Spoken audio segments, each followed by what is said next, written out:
Greg, et il manque Bruno. Bon, bonsoir à tous pour ce dernier conseil municipal de l'année. Et ben voilà Bruno, donc nous sommes au complet, c'est magnifique. In extremis, mais au complet. Bon, on va désigner tout de suite un secrétaire de séance. Et je vais demander à Capucine d'être secrétaire de séance. Est-ce que ça te va, Capucine? Oui. Eh ben merci beaucoup. Quelques communications. On va commencer. Si Anne, tu es prête sur quelque chose. On avait un budget participatif municipal. Et bien maintenant, nous avons un budget participatif pour la métropole européenne de Lille. Oui, tout à fait. En fait, c'est réellement un appel à projet, puisque ce ne sont pas les habitants qui vont voter, mais des élus de la MEL. Il s'agit d'un appel à projet sur le thème des Jeux Olympiques pour pouvoir garder cette belle énergie qu'on va connaître en 2024. Donc, tous les projets à thème sportif ou tendant vers le sport pourront être soumis alors jusqu'au 14 janvier sur une plateforme spéciale. On va recommuniquer sur le Facebook de la commune. Il y a un budget d'1,2 million, c'est-à-dire 1 euro par habitant de la MEL. Et tous les projets peuvent être étudiés avec l'aval de la mairie qui concerne, et puis après vote des élus de la MEL. Voilà, à partir de 9 ans, on peut participer. Des habitants ou des associations. Voilà. Bon, et c'est très ouvert. Hein. Alors ça passe pas d'abord par nous. Hein. Ça va directement sur une plateforme au niveau de la métropole. Et ensuite, par contre, sur la mise en place, pour pas que ça vienne percuter des projets déjà en cours ou des projets qui seraient incompatibles avec la commune. Et ensuite, on demande aux élus de la commune en fait leur avis pour savoir s'ils entérinent ou non. Mais c'est vraiment quelque chose de tout à fait positif. Et notamment parce qu'on est après la Coupe du Monde de rugby, on a les Jeux Olympiques et on a les Jeux Olympiques à Lille. Alors pour cette année, le thème sont les Jeux Olympiques, mais c'est le premier d'une longue série avec des thèmes différents. Un teasing extraordinaire, Anne. Merci beaucoup. Benoît, quelles sont ces étranges choses qui sont arrivées cette semaine sur Verlinghem? Ce ne sont pas des étranges choses, ce sont des points d'apport volontaire pour le verre. Ah oui, je me demandais de quoi tu parlais. Donc les points d'apport volontaire verts. Donc la MEL est en train de déployer sur l'ensemble du territoire métropolitain des points d'apport volontaire verts, en même temps que l'évolution des consignes de tri, donc autrement dit de la manière dont on trie nos déchets pour améliorer la qualité de ce tri. Donc on est, je vous le rappelle, une des rares métropoles encore en France à ne pas, la seule en France à ne pas déposer le verre dans des points d'apport volontaire. On a tous l'habitude de le faire quand on va en vacances. Donc on y passe sur la métropole. Donc le principe, c'est que les bouteilles en verre, les bocaux en verre, sans les couvercles, soient déposés dans ces points d'apport volontaire. Il y en a 5 qui ont été installés cette semaine. C'était mardi, je pense, le 12. À Verlinghem, il y en a un sur la place de la mairie, un rue Alix Guettem à côté de la plaine du Boran. Il y en a un au Corbeau, un rue de Vambrochy à la sortie de Verlinghem, et le dernier rue de Messine, sur le parking qui se trouve à côté des mares de Loré-du-Bois. Donc ça fait du changement dans le tri, et parallèlement, ça fait de la place dans les poubelles à couvercle jaune. Hein. Normalement, la totalité des poubelles ont eu leur couvercle jaune, et ça laisse de la place dans ces poubelles pour y mettre les plastiques. Donc les barquettes, pots de yaourt, emballages plastiques, qui vont maintenant être triés, recyclés, valorisés, ce qui n'était pas le cas auparavant. Voilà, monsieur le maire, pour cette information. Et il y a des ambassadeurs du tri qui sont passés. Il y a des ambassadeurs du tri qui sont passés samedi dernier, sous la pluie, et qui sont repassés aujourd'hui même, pour rencontrer les habitants et leur laisser les informations et le sac, le cabas, hein, qui permet d'emmener ces bouteilles jusqu'au point d'apport volontaire. Quelques bouteilles, je pense 4, 6 peut-être. Bon. Enfin, au moins, il y a un sac pour emmener ces bouteilles. Merci Benoît. Bon, une toute petite précision. Hein. C'est que du positif. Hein. C'est un changement. Mais c'est que du positif, hein. Ensuite, on n'est pas plus bête que les autres métropoles, comme on le précisait à l'instant. Donc si vous allez partout en France, tout le monde a des points d'apport volontaires. Voilà, donc c'est déployé petit à petit. Pour vous donner un ordre d'idée, hein, le verre, quand c'est mélangé à d'autres déchets, c'est vendu 7 € la tonne. Quand c'est valorisé de façon séparée, c'est 23 € la tonne. Donc ça veut dire qu'en fait, on va recycler plus, puisqu'on peut recycler les plastiques, mais en plus de ça, on valorise ce qu'on recyclait déjà maintenant. Voilà.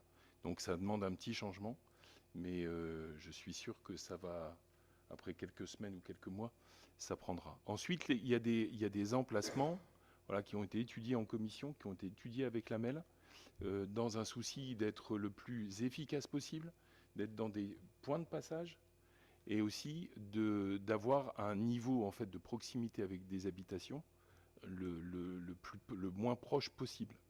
Donc ça a été étudié. Ensuite, si dans un an on s'aperçoit qu'il manque par exemple un point d'apport volontaire, et c'est tout à fait possible. Donc c'est pas quelque chose qui est définitif, sachant qu'il y a toujours des contraintes. Il y avait des endroits qui avaient été envisagés, mais dès que vous avez des réseaux au-dessus, c'est pas possible, parce qu'en fait, ou des arbres. Parce qu'à un moment donné, vous avez une grue qui arrive et qui doit vider. Donc il y a quelques contraintes. Et puis il y a une autre chose qui arrive à Verlinghem. C'est une deuxième fleur. Bah oui, une deuxième fleur qui va rejoindre la première fleur des panneaux villes et villages fleuris. Deuxième fleur, donc ça on est très satisfait, très très fier d'avoir, quand je dis on, c'est tout le monde, hein, et les habitants aussi qui participent et qui d'ailleurs ont, à travers le budget participatif, proposé la plantation d'arbres fruitiers, l'installation de bancs, l'installation des 70 nichoirs sur la commune, qui en plus sont des objets pédagogiques pour les jeunes, hein, qui ont fait un livret sur les oiseaux de Verlinghem. Donc toute cette logique, en plus de la qualité de nos agents, de leur expertise sur l'entretien des espaces verts, l'adaptation de l'entretien en fonction des usages des espaces verts, la valorisation de la biodiversité, la gestion des ressources en eau, voilà, l'utilisation sobre, je dirais, de l'eau. Voilà, tout ça compte, hein, dans ce label Ville à Village Fleuri, donc vous voyez que c'est bien au-delà du fleurissement, hein, c'est finalement la prise en compte, c'est l'amélioration du cadre de vie, c'est l'implication de chacun qui a fait l'objet de cette reconnaissance. Donc ça s'est passé à Amiens la semaine dernière, le 6, hein, la remise des prix. Pour rappel, en 2020, on a eu le label Excellence du département. En 2021, on a eu la première fleur. Et là, en 2023, la deuxième fleur. Et le prochain passage du jury régional, c'est en 2026. Donc, il va falloir attendre un petit peu pour le bouquet. Bon, ça marche. Merci beaucoup. Non, mais c'est vraiment un travail collectif. Et d'ailleurs, c'est Benoît qui est allé avec Sébastien, voilà, qui représentait les services techniques. Et Benoît qui nous représentait tous à Amiens, puisque c'est décerné au niveau régional, à partir de la deuxième fleur. Bravo. Gaël, on a aussi des nouveaux conseillers municipaux pour le CMDJ. Oui, effectivement, bonsoir à tous. Nouveau conseil municipal des jeunes qui a été élu le 24 novembre. On a fait la cérémonie d'installation des nouveaux conseils municipaux des jeunes le 2 décembre et en même temps une cérémonie très émouvante, à la fois la clôture des anciens, à la fois l'installation des nouveaux. 8 jeunes enfants donc, ont été élus, des classes de CM1 et CM2 des deux écoles de Verlinghem. Et je vais vous dire les noms. Donc ces enfants sont élus donc, pour 2 ans. Donc sur l'école Sainte-Marie, on a Brieux Sprit, on a Romane Dion, Victoire Deleplanque et Paul Chabanet. Pour l'école Verlinghem, nous avons Léna Amourou, Marc Filouze, Garance Moiti et Gaspard Loridan. Voilà, donc des enfants de CM1, CM2 qui vont être élus pour 2 ans. Voilà, donc bienvenue à eux. Et puis, ils seront encadrés par 3 membres de la commission enfance, qui sont mes chers collègues Dominique, voilà, Anne Goffo, et puis moi-même. Voilà, et je pense qu'ils seront mis à l'honneur lors des vœux. Ils seront présentés lors des vœux. Oui. Enfin, faut laisser du suspense pour la. D'accord. Donc voilà, c'est tout. Bon, je profite. C'est vrai que la cérémonie en fait de passation était extrêmement émouvante. Vous avez eu des beaux cadeaux, il y avait plein de surprises. Donc il y a eu je pense que les anciens étaient étaient tristes d'arrêter leur mandat. Il y en a même qui ont dit qu'ils auraient souhaité se représenter. Mais malheureusement, ça n'est pas possible à Verlinghem quand vous êtes au conseil municipal des jeunes. Donc voilà, et je remercie vraiment parce qu'un conseil municipal des jeunes qui fonctionne, c'est un conseil municipal des jeunes qui est bien animé. Donc voilà, donc Gaël a fait un clin d'œil à Dominique et Anne, et moi je fais un clin d'œil à Dominique, Anne et Gaël, parce qu'ils sont très très bien animés, et je pense qu'ils ont plein d'idées, ils ont plein de projets. Tout ne sera pas possible, hein. Il y a des choses que j'ai entendues lors de la cérémonie d'investiture mais il ne faut pas brider les idées. Voilà. Et puis il y a une nouveauté aussi, c'est que nos aînés peuvent venir manger à la cantine. Depuis la rentrée des vacances de la Toussaint, donc on a ouvert aux aînés, je vous rappelle, tous les vendredis à 11h30. Écoutez, c'est une très belle surprise et ça démarre doucement mais sûrement avec des aînés qui sont venus de façon... Il y a eu jusqu'à 5 inscrits en fait, voilà, à plusieurs reprises. Demain, j'ai su qu'il y avait 5 personnes aussi inscrites seniors pour venir tester la cantine. La semaine prochaine, si les seniors écoutent le conseil municipal des jeunes, exceptionnellement, ce ne sera pas le vendredi, mais ce sera jeudi 21 décembre pour le repas de Noël, puisque Dupont Restauration proposait un repas de Noël le jeudi 21. Donc voilà, on ne sait jamais, si vous avez envie de venir tester la cantine, eh ben, venez vous inscrire, c'est encore possible. Et voilà, j'espère qu'on fera un petit bilan pour les vacances de Noël, pour voir si c'était une période de test, je vous rappelle, donc pour voir si on pérennise l'action. La commission en a beaucoup parlé. Voilà, évidemment, nous proposons plutôt une pérennisation parce que ça se passe bien et que surtout, c'est extrêmement positif, en tout cas de la part des seniors. Maintenant, je n'ai pas tout à fait fait le bilan avec tout le monde. Bon, on aura l'occasion d'en reparler, c'est une belle initiative. Et puis, on a eu la distribution du colis des aînés samedi dernier. Alors, il faisait pas beau, mais c'était un beau moment. Il faisait pas beau et certains se sont bien fait rincer, n'est-ce pas Damien ? Ça devient une tradition en fait à Verlinghem, donc la distribution des colis à domicile. Donc c'est quelque chose qu'on a entériné, qui a pas mal d'avantages parce qu'on va à la rencontre des seniors. L'intérêt aussi, c'est qu'on tourne, on ne prend pas forcément toujours le même secteur quand on est élu, et les aînés rencontrent des élus qui n'ont peut-être pas encore eu l'occasion de rencontrer par ailleurs. Deuxième intérêt de la distribution donc, de pratiquement 250 colis, c'est quand même quelque chose.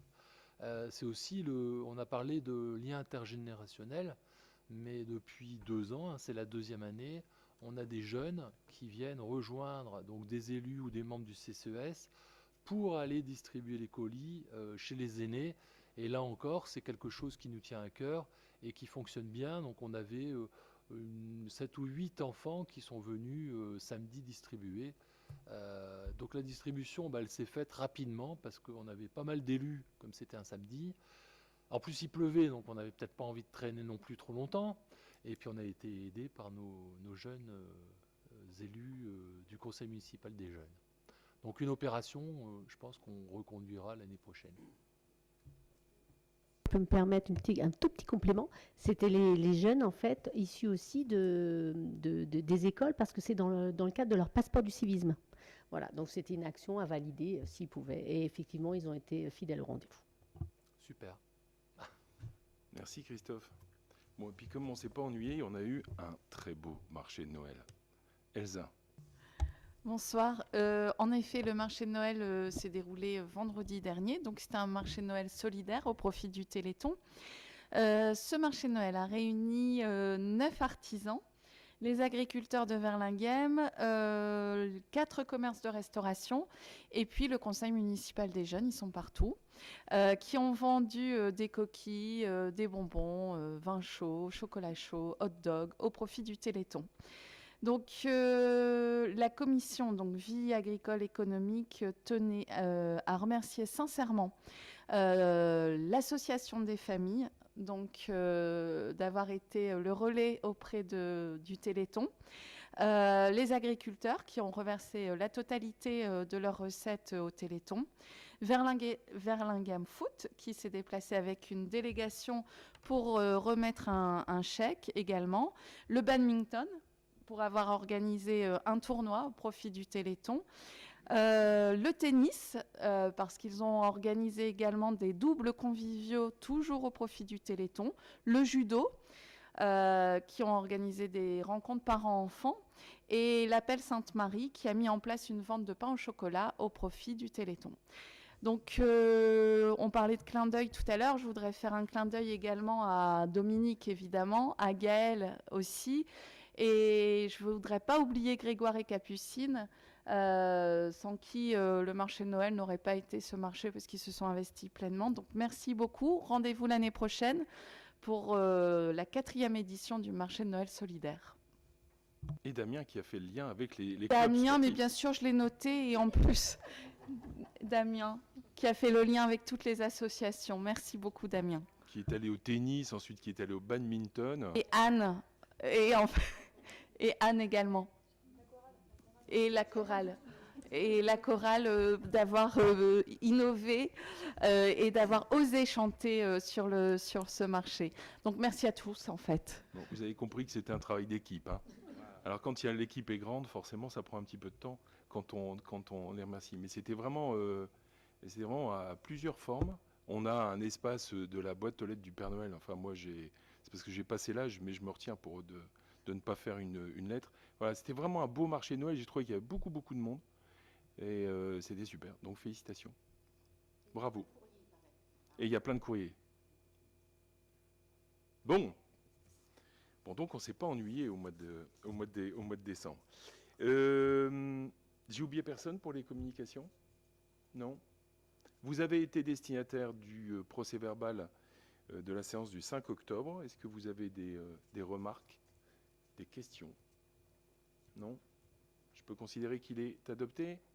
Merci beaucoup. Je vais vous faire... Alors, vous avez sur table le même contenu que la note de synthèse. Il y a simplement une décision qui a été rajoutée, puisqu'elle date du 11 décembre. Et ça sera la dernière. Donc, je vais vous en donner lecture et je répondrai à vos questions si vous en avez. Alors, une décision du 20 octobre 2023, fixant par avenant numéro 1 au marché de maîtrise d'œuvre pour les travaux de la salle de sport et de la chaufferie, le forfait définitif de rémunération de plateau architecte, Bécard économiste et ingénieur et Eco 3D à l'issue de la phase de l'avant-projet définitif du projet de rénovation de la salle de sport du complexe sportif René Verquin dans les conditions suivantes. Alors vous avez le forfait de rémunération initial donc de 71 280 € hors taxe pour plateau, pour Bécard 19 980 et Eco 3D 8 640 € hors taxe.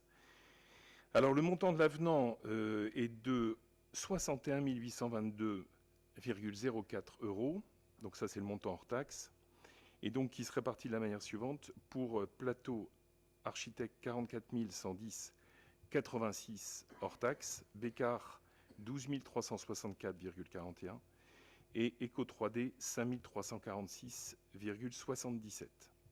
Donc ça veut dire que forfait de rémunération totale après validation de l'avant-projet définitif, pour plateau 115 390,86, pour Bécard 32 344,41 et Eco 3D 13 986,77. Est-ce que vous avez des questions par rapport à cette décision? C'est bon pour vous?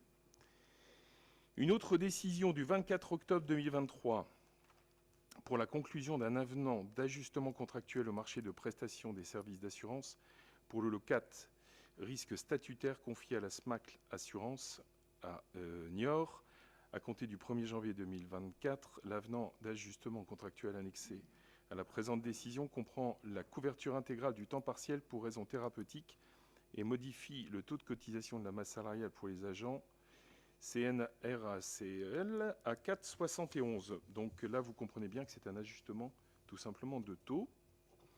Une autre décision du 8 novembre 2023 pour le contrat de maintenance de notre terrain multisport avec Agor Espace à Longueuil-Annel à compter du 7 novembre 2023 pour une durée de 2 ans, renouvelable par tacite, par reconduction express pour la même durée, limité à 3 fois et pour un montant de 1 434 € hors taxe, révisable selon les conditions fixées à l'article 9 du dit contrat.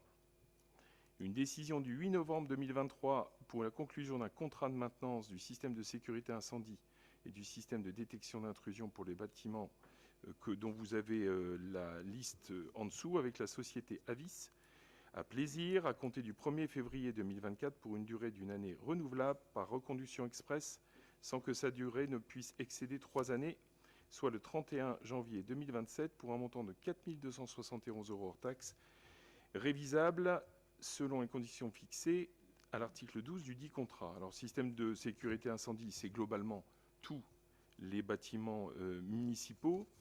Pour ce qui concerne la détection d'intrusion, ça ne concerne que le restaurant municipal, l'hôtel de ville et l'école Gutenberg. La décision du 16 novembre 2023 portant conclusion d'une convention avec la société Junon, ça concerne la piscine métropolitaine des WEP à Herly pour nos enfants de l'école Gutenberg, dans les conditions suivantes, chaque lundi de 10h à 10h45 du 18 mars 2024 au 6 mai 2024 inclus, et chaque jeudi de 10h à 10h45 du 21 mars 2024 et au 18 avril 2024 inclus, avec une tarification de 2 € TTC par enfant réellement présent conformément à l'article 7 de la Convention. Une décision du 17 novembre pour un contrat de maintenance pour nos orgues, pour les orgues de l'Église, avec la société Pascal Facteur d'Orgues à Saint-André-les-Lilles, à compter du 1er janvier 2024 pour une durée de 3 ans, soit jusqu'au 31 décembre 2026, et pour un montant de 357,56 € hors taxes révisables, selon les conditions fixées dans le contrat. Une autre décision du 23 novembre 2023 pour la conclusion d'un contrat pour la cession des droits d'utilisation des progiciels de gestion communale et pour la fourniture d'une prestation d'assistance, de suivi de maintenance et de développement des progiciels avec Berger-Levrault à la Beige à compter du 1er janvier 2024 pour une durée de 3 ans, soit jusqu'au 31 décembre 2026. Les conditions sont les suivantes. Cession du droit d'utilisation, 6 831 € hors taxes par an et maintenance formation, 759 € hors taxes par an. Et une dernière décision du 11 décembre, celle que j'évoquais au début de ce rapport, portant conclusion d'un avenant au contrat de maintenance du système de sécurité incendie et du système de détection d'intrusion pour la salle du Tournebride avec la société Avis à Plaisir pour un montant de 300 € hors taxes par an révisable selon les conditions fixées dans le contrat. Est-ce que vous avez des questions sur ces décisions? C'est bon pour vous? Eh bien, on va passer aux délibérations. Et je vais passer la parole à Anne pour la première question, pour une décision modificative. Alors, il s'agit de notre troisième décision modificative au budget 2023. Donc, ça concerne dans un premier temps des écritures d'ordre pour intégration de frais d'études pour la salle du Tournebride pour 3 280 € qui sont intégrés aux constructions. À la demande de la trésorerie, on a régularisé 23 centimes au niveau des emprunts.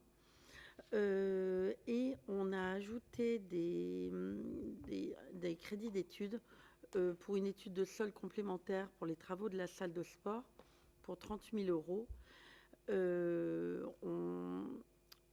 On a dégagé ces 30 000 € de prévision pour l'aménagement d'un dojo.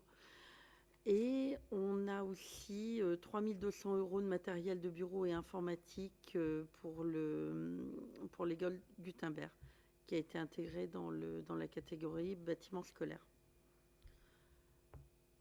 Donc, on vous demande de vous prononcer sur cette décision modificative numéro 3. Merci Anne. Est-ce que vous avez des questions? C'est simplement des transferts. Est-ce que vous avez des questions? On peut passer au vote. Y a-t-il des votes contre? Des abstentions? À l'unanimité. Merci beaucoup. Anne, la deuxième délibération. Il s'agit d'une... Pardon? Non, je t'en prie. J'allais dire que c'était une délibération classique qu'on prenait chaque année. À la même époque. Donc, l'autorisation à Monsieur le maire pour engager, liquider et mandater les dépenses d'investissement avant le vote du budget de 2024. Alors, dans le cas où le budget d'une collectivité territoriale n'a pas été adopté avant le 1er janvier de l'exercice auquel il s'applique, Et jusqu'à l'adoption de ce budget, la collectivité territoriale est en droit de mettre en recouvrement les recettes, d'engager et de liquider et de mandater les dépenses de la section de fonctionnement dans la limite de celles inscrites au budget de l'année précédente.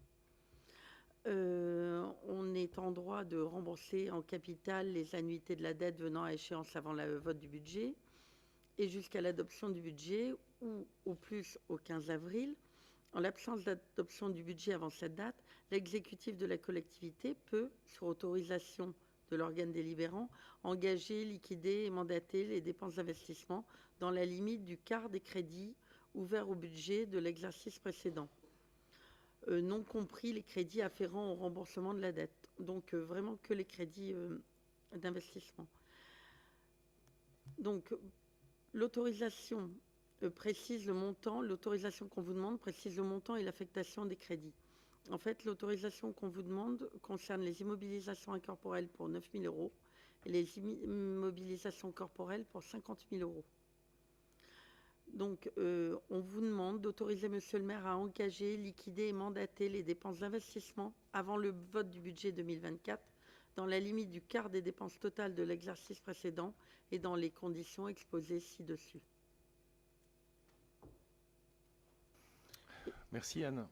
Donc, comme je disais, c'est une décision classique qui donne la possibilité au maire, en fait, s'il y a une nécessité d'investissement, de le faire dans cette période où il n'y a pas de, où le budget de l'année en cours n'est pas encore décidé et voté. Est-ce que vous avez des questions? On peut passer au vote. Y a-t-il des votes contre? Des abstentions? À l'unanimité. Merci beaucoup. Anne, c'est toujours toi pour des tarifs de concession.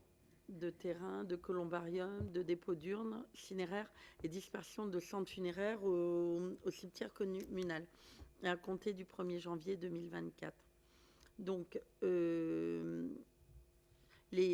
tient à vous préciser que les demandes de concession ne seront satisfaites que pour les personnes décédées. Donc, c'est-à-dire qu'on ne peut pas réserver de concession. On vous propose de fixer les tarifs des concessions, terrain, columbarium au cimetière à compter du 1er janvier 2024. Alors, pour les terrains, s'il s'agit d'une première concession, alors il peut y avoir 1 à 2 places ou 3 places. Pour 15 ans, c'est 139 € pour 1 à 2 places et 211 pour 3 places. Pour les perpétuels, 4 430 €. Je vous donne des exemples. 4 430 € pour 1 à 2 places. 6 644 € pour les 3 places. Les renouvellements de concession pour 15 ans, c'est le même montant, 139 € pour 1 à 2 places et 3 places, 211 €. Pour le droit de superposition, 71 €. Au niveau du columbarium, il y a des possibilités de premier, deuxième, troisième dépôt avec des prix pour 30 ans de 448 à 225 et à 111 €. Il y a des renouvellements de concession pour le columbarium. Il y a aussi la possibilité de dépôt d'urnes dans les caveaux ou sur les monuments pour 90 €. La dispersion de centres funéraires, 66 € avec une plaquette visant à inscrire le nom du défunt et transmise à la famille en vue d'être apposée sur une stèle spécialement réalisée dans l'enceinte du jardin de souvenirs. Les plaques sont gravées par la commune pour garder une unité. Les plaques funéraires sont à 74 €. Voilà ce qu'on vous propose comme nouveau tarif. En l'état actuel du droit, le reversement d'un tiers ou autre quote-part du produit des concessions funéraires au centre communal d'action sociale constitue une simple faculté pour les communes. Cette pratique ayant perduré dans la collectivité malgré la promulgation de la loi numéro 96-142, il est proposé pour répondre à la demande du service de gestion comptable d'Armentières de l'officialiser ce jour. Considérant que la commune peut décider librement des modalités de répartition de cette recette et des quantums y afférents. Considérant que cette volonté doit être formalisée expressément par une délibération de l'Assemblée délibérante. Par conséquent, il vous est demandé de fixer le tarif des concessions de terrain, de columbarium, de dépôt d'urnes funéraires et de dispersion de centres funéraires au cimetière communal à compter du 1er janvier 2024 dans les conditions exposées ci-dessus, d'autoriser le reversement au CCAS de Verlinghem d'un tiers des produits des concessions dans les cimetières perçus sur le budget principal de la commune, jusqu'à ce qu'une délibération contraire soit prise. Dire que le reversement s'effectuera par réduction des titres émis pour l'encaissement du produit des concessions funéraires et d'autoriser Monsieur le maire à prendre toutes mesures nécessaires à l'exécution de la présente délibération. Merci Yann. La nouveauté de cette délibération, hormis le fait que les tarifs ont quelque peu augmenté, c'est bien entendu en fait d'entériner qu'il y ait une part de tout ce qui concerne les concessions qui est reversée au niveau du CCAS. Ce qu'on faisait déjà avant, mais on ne le mettait pas dans la délib. Là, on le met dans la délibération. Et je profite de cette délibération pour vous soumettre une idée qui sera traitée dans vos commissions. Mais il y a pas mal de demandes, enfin j'ai pas mal de demandes. J'ai des demandes concernant des cavernes. Voilà, des cavernes, c'est des petites caves où vous pouvez mettre des urnes. Voilà. J'ai du mal à expliquer ça. Donc vous avez, quand la personne est incinérée, vous avez le jardin du souvenir, vous avez tout ce qui est columbarium, mais il n'y a pas de possibilité, comme ça existe dans d'autres communes, d'avoir justement des cavernes. Donc voilà. Donc on se posera la question cette année pour voir s'il y a un espace. Je pense qu'il y a un espace au niveau de notre cimetière, et de voir en fait si l'idée, même si c'est une idée pas forcément très réjouissante, vous séduit. Voilà. Est-ce que vous avez des questions par rapport à cette délibération? Je pensais que tu levais la main, Anne, que tu te posais une question sur ta délibération. Mais bon, c'est tout à fait possible. On peut passer au vote. Y a-t-il des votes contre? Des abstentions? À l'unanimité? Merci beaucoup. On va passer à d'autres. On va parler d'autres tarifs. C'est les salles de location. Les locations de salles, plutôt. À compter du 1er janvier 2024. Donc, comme première salle, nous avons le centre communal d'animation qui peut être loué en journée ou en soirée pour 214 € ou pour des réceptions de courte durée comme après des funérailles pour 79 €. Il y a une caution qui est prévue, quel que soit le type et la durée de location, à 169 €. Une redevance forfaitaire pour remise en état pour 74 €. Nous avons aussi la salle du Tournebride qui est gratuite pour les associations verlinghémoises dans la limite de 4 occupations par année civile. Et au-delà, 477 € de frais de location. Il peut y avoir des frais de personnel en cas d'utilisation de la cuisine pour 237 € et des frais de nettoyage pour 233 €.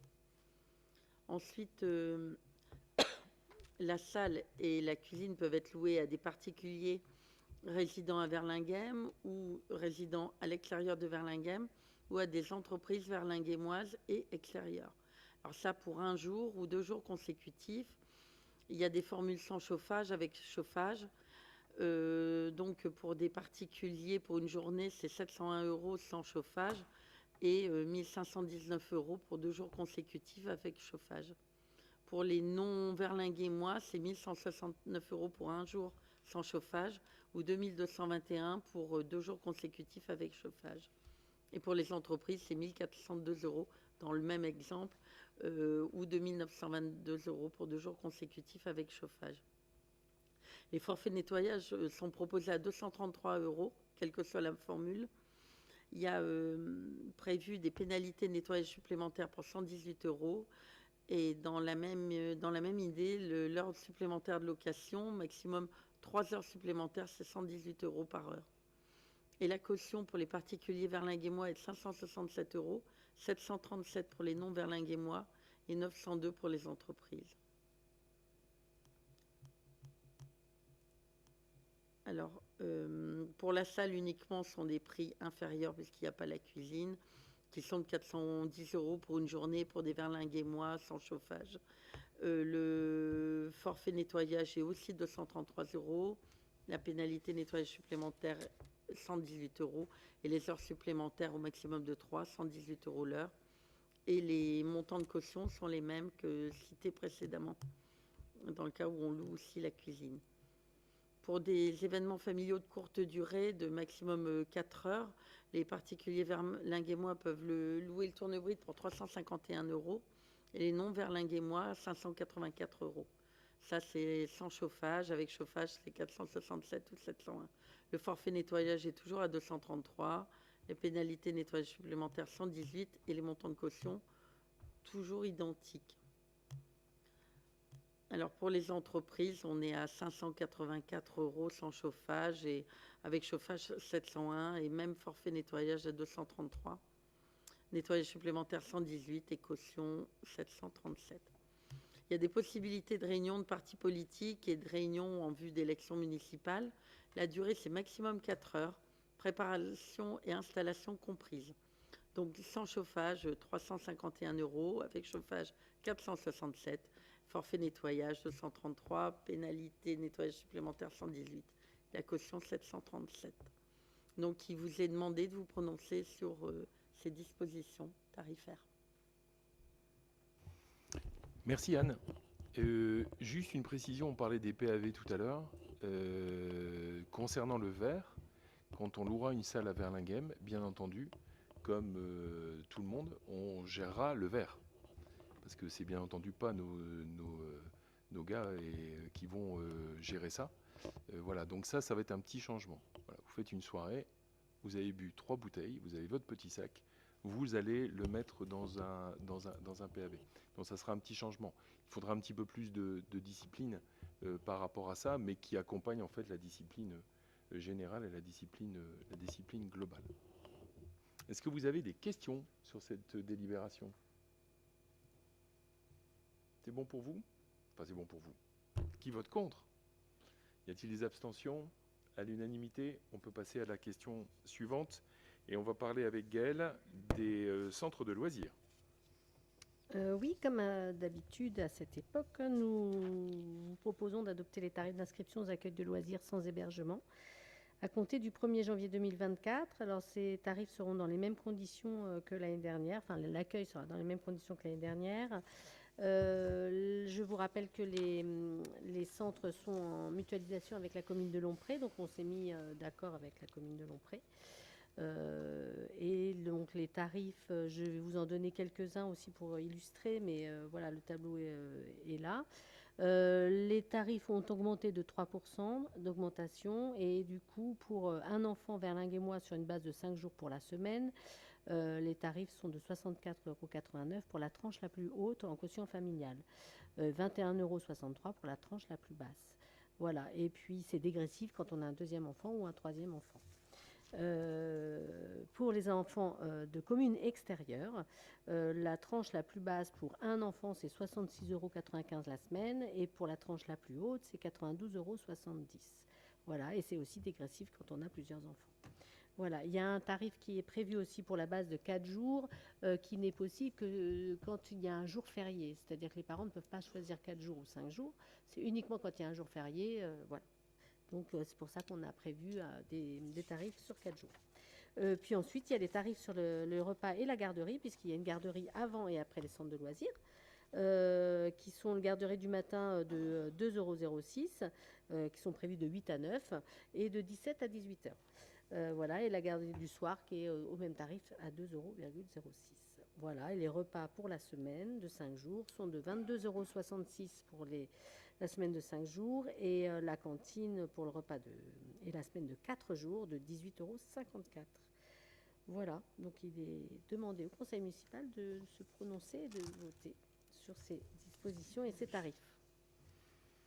Oui, et on parlera tout à l'heure, ça sera une autre délibération des dates en fait de ces centres de loisirs. Bon, vous avez vu qu'il y a une reconduction des semaines d'ado parce que ça marche très bien. Oui, en fait, j'allais enchaîner, excusez-moi, c'est la même délibération. C'est la même Oui. J'ai fait une pause, mais en fait, il n'y a pas de pause. Bon, d'accord. Je continue. Bah, je suis désolée. Et donc, du coup, ça, c'était pour les tarifs accueil de loisirs traditionnels. Et il y a les tarifs de l'accueil de loisirs des stages ados, effectivement, qu'on a mis en place déjà depuis 2 ans. Voilà, nous vous proposons pareil en mutualisation d'augmenter les tarifs de 3%. On prévoit encore 2 semaines de stage ado cette année, une en juillet, une en août. Et donc, il s'agit de fixer les tarifs je vous donne un exemple, c'est pareil. En fait, le stage est de 113,30 € pour les enfants verlinguémois quand il n'y a qu'un seul enfant. Et ce tarif n'est pas dégressif en fonction du nombre d'enfants qu'on inscrit. Il s'ajoute à l'accueil de loisirs traditionnels. Donc, je vous donne un exemple. Pour le tranche le plus basse, par exemple, l'enfant qui est donc va payer 21,63 € pour sa semaine normale d'accueil de loisirs. Et s'il veut faire le stage ado, donc c'est pour les 11-15 ans, il devra ajouter 113,90 €. Donc ça fera la semaine à 134,93 €. Voilà. Pour la tranche la plus haute, la semaine, s'il y a stage ado en plus, ce sera donc le prix de 178,19 € pour la semaine. Voilà. J'ai dit une petite erreur puisque, enfin, le stage est toujours au même prix, mais c'est vrai que comme c'est dégressif avec si on a 2 enfants ou 3 enfants, voilà, la semaine n'est pas la même. Pour les extérieurs, le prix aussi n'est pas tout à fait le même. Nous proposons le stage ado à 133,90 € quand il y a un enfant. Et pour la tranche la plus haute, il est au même prix. Donc voilà, le stage est un peu plus cher quand les enfants habitent les communes extérieures à Verlinghem. Donc il est demandé aussi au conseil municipal de se prononcer sur ces dispositions. Et on parlera tout à l'heure des modalités de l'organisation dans une autre délibération. Est-ce que vous avez des questions par rapport à ces tarifs? On peut passer au vote. Qui vote pour? À l'unanimité. Merci beaucoup. Anne, on te redonne la parole pour une adhésion à un syndicat mixte ouvert. Nord-Pas-de-Calais numérique. Nord-Pas-de-Calais numérique. Tu vas nous en parler. Alors, aujourd'hui, chaque parent et chaque enfant de l'école publique Gutenberg utilise un outil spécifique appelé ENT, qui veut dire espace numérique de travail, qui est dédié, sécurisé et simple, qui leur permettent d'accéder à distance à l'environnement scolaire. Alors, ça donne des informations éducatives et de suivi, des résultats scolaires, des outils et des ressources pédagogiques, des messageries avec les enseignants. Alors cet outil permet de garder le lien entre les familles et les équipes pédagogiques et a été mis en œuvre par l'Éducation nationale en lien avec les collectivités territoriales. Alors ce même outil permet également de faciliter les passerelles de l'élémentaire au collège, puis au lycée, avec le même outil. Et il s'est par ailleurs fortement développé pendant les confinements. Et désormais, c'est devenu un outil indispensable à la bonne scolarité des enfants du territoire. Alors, cela concerne pour l'année scolaire 2023-2024 une école et 151 élèves de la maternelle à l'élémentaire. Donc, l'ENT a été mis en place sur la région Hauts-de-France en 2019 avec un déploiement plus soutenu lors des confinements pour faciliter l'école à la maison. Il était porté par le syndicat mixte Nord-Pas-de-Calais numérique sur fonds européens. Compte tenu de la fin du financement de l'outil ENT par les fonds européens, il convient pour la commune de Verlinghem de poursuivre le portage financier de ce projet ENT. On ne voulait pas que les parents et les enfants de l'école Gutenberg se retrouvent sans accès à l'ENT. Alors, l'AMEL assurera le recueil des délibérations des communes de son territoire et assurera les échanges administratifs avec le syndicat mixte.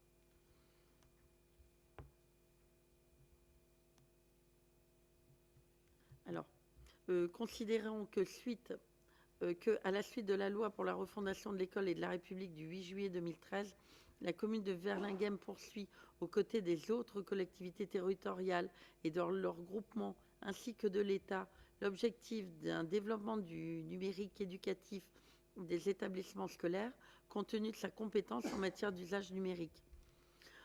Considérant que l'ENT est un service éducatif numérique offrant à chaque membre de la communauté éducative un accès dédié, sécurisé et simplifié aux informations et outils dont il a besoin pour son activité, mise en œuvre par les collectivités territoriales en lien avec l'éducation nationale. Considérant que sur le territoire des Hauts-de-France, une solution homogène de NT a été déployée pour tous les élèves, parents et enseignants de la maternelle au lycée grâce à un groupement de commandes entre les collectivités et établissements publics concernés, sur la base d'un marché qui prend fin en juin 2023. Concernant que ces acteurs de l'ENT, convaincus de l'intérêt de cette solution, ont souhaité renouveler leur partenariat ainsi que le groupement de commandes pour conclure un nouveau marché signé le 13 mars 2023. Considérant que l'intervention du syndicat mixte Nord-Pas-de-Calais numérique se fonde sur un transfert de compétences de la part des communes ou des EPCI compétents en matière numérique éducative. Considérant qu'à la suite d'une adhésion d'une commune ou d'un EPCI compétent au syndicat, ce dernier est en charge de la mise en œuvre de la compétence sur le territoire de la commune ou de l'EPCI, en lien avec les collectivités locales dont relèvent les écoles qui sont équipées et l'éducation nationale, en contrepartie d'une contribution financière annuelle de la commune ou d'un EPCI membre aux ressources du syndicat, fixée par la délibération du comité syndical sur la base des critères prévus à la présente délibération et des missions réalisées par le syndicat dans le cadre de l'exercice de sa compétence sur le territoire de la commune. À titre d'information, cette contribution votée lors du comité syndical du 13 décembre 2023 est retranscrite dans le cahier des conditions techniques, administratives et financières. Par conséquent, il vous est demandé de décider le transfert de la compétence usage numérique NTIC en matière de numérique éducatif au syndicat mixte ouvert Nord-Pas-de-Calais numérique. De décider que le transfert de la compétence sera effectif sans délai et au plus tard dès le rendu exécutoire de la délibération concordante du syndicat mixte ouvert Nord-Pas-de-Calais numérique, valant accord et adhésion de la commune de Verlinghem et modification des annexes 1 et 2 de ces statuts. D'approuver les conditions techniques, administratives et financières d'exercice de la compétence usage numérique NTIC en matière de numérique éducatif par le syndicat mixte dont le cahier est annexé à la demande.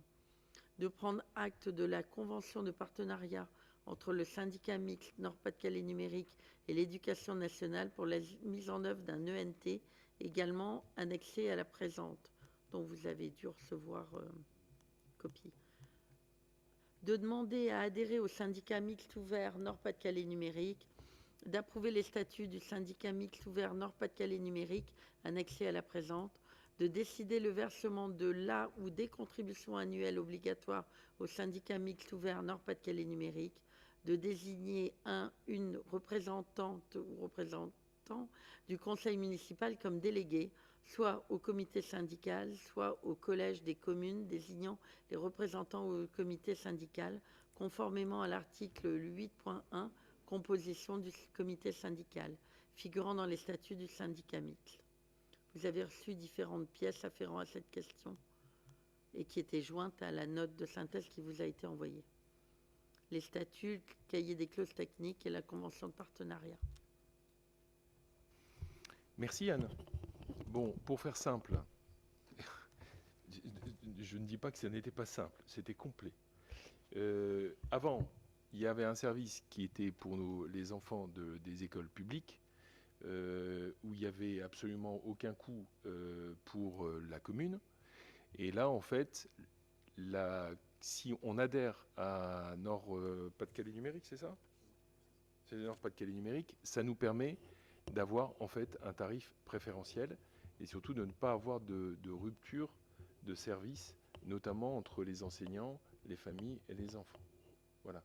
C'est la philosophie de cette délibération, c'est de conventionner, enfin d'adhérer en fait à Nord-Pas-de-Calais numérique. Est-ce que vous avez des questions ?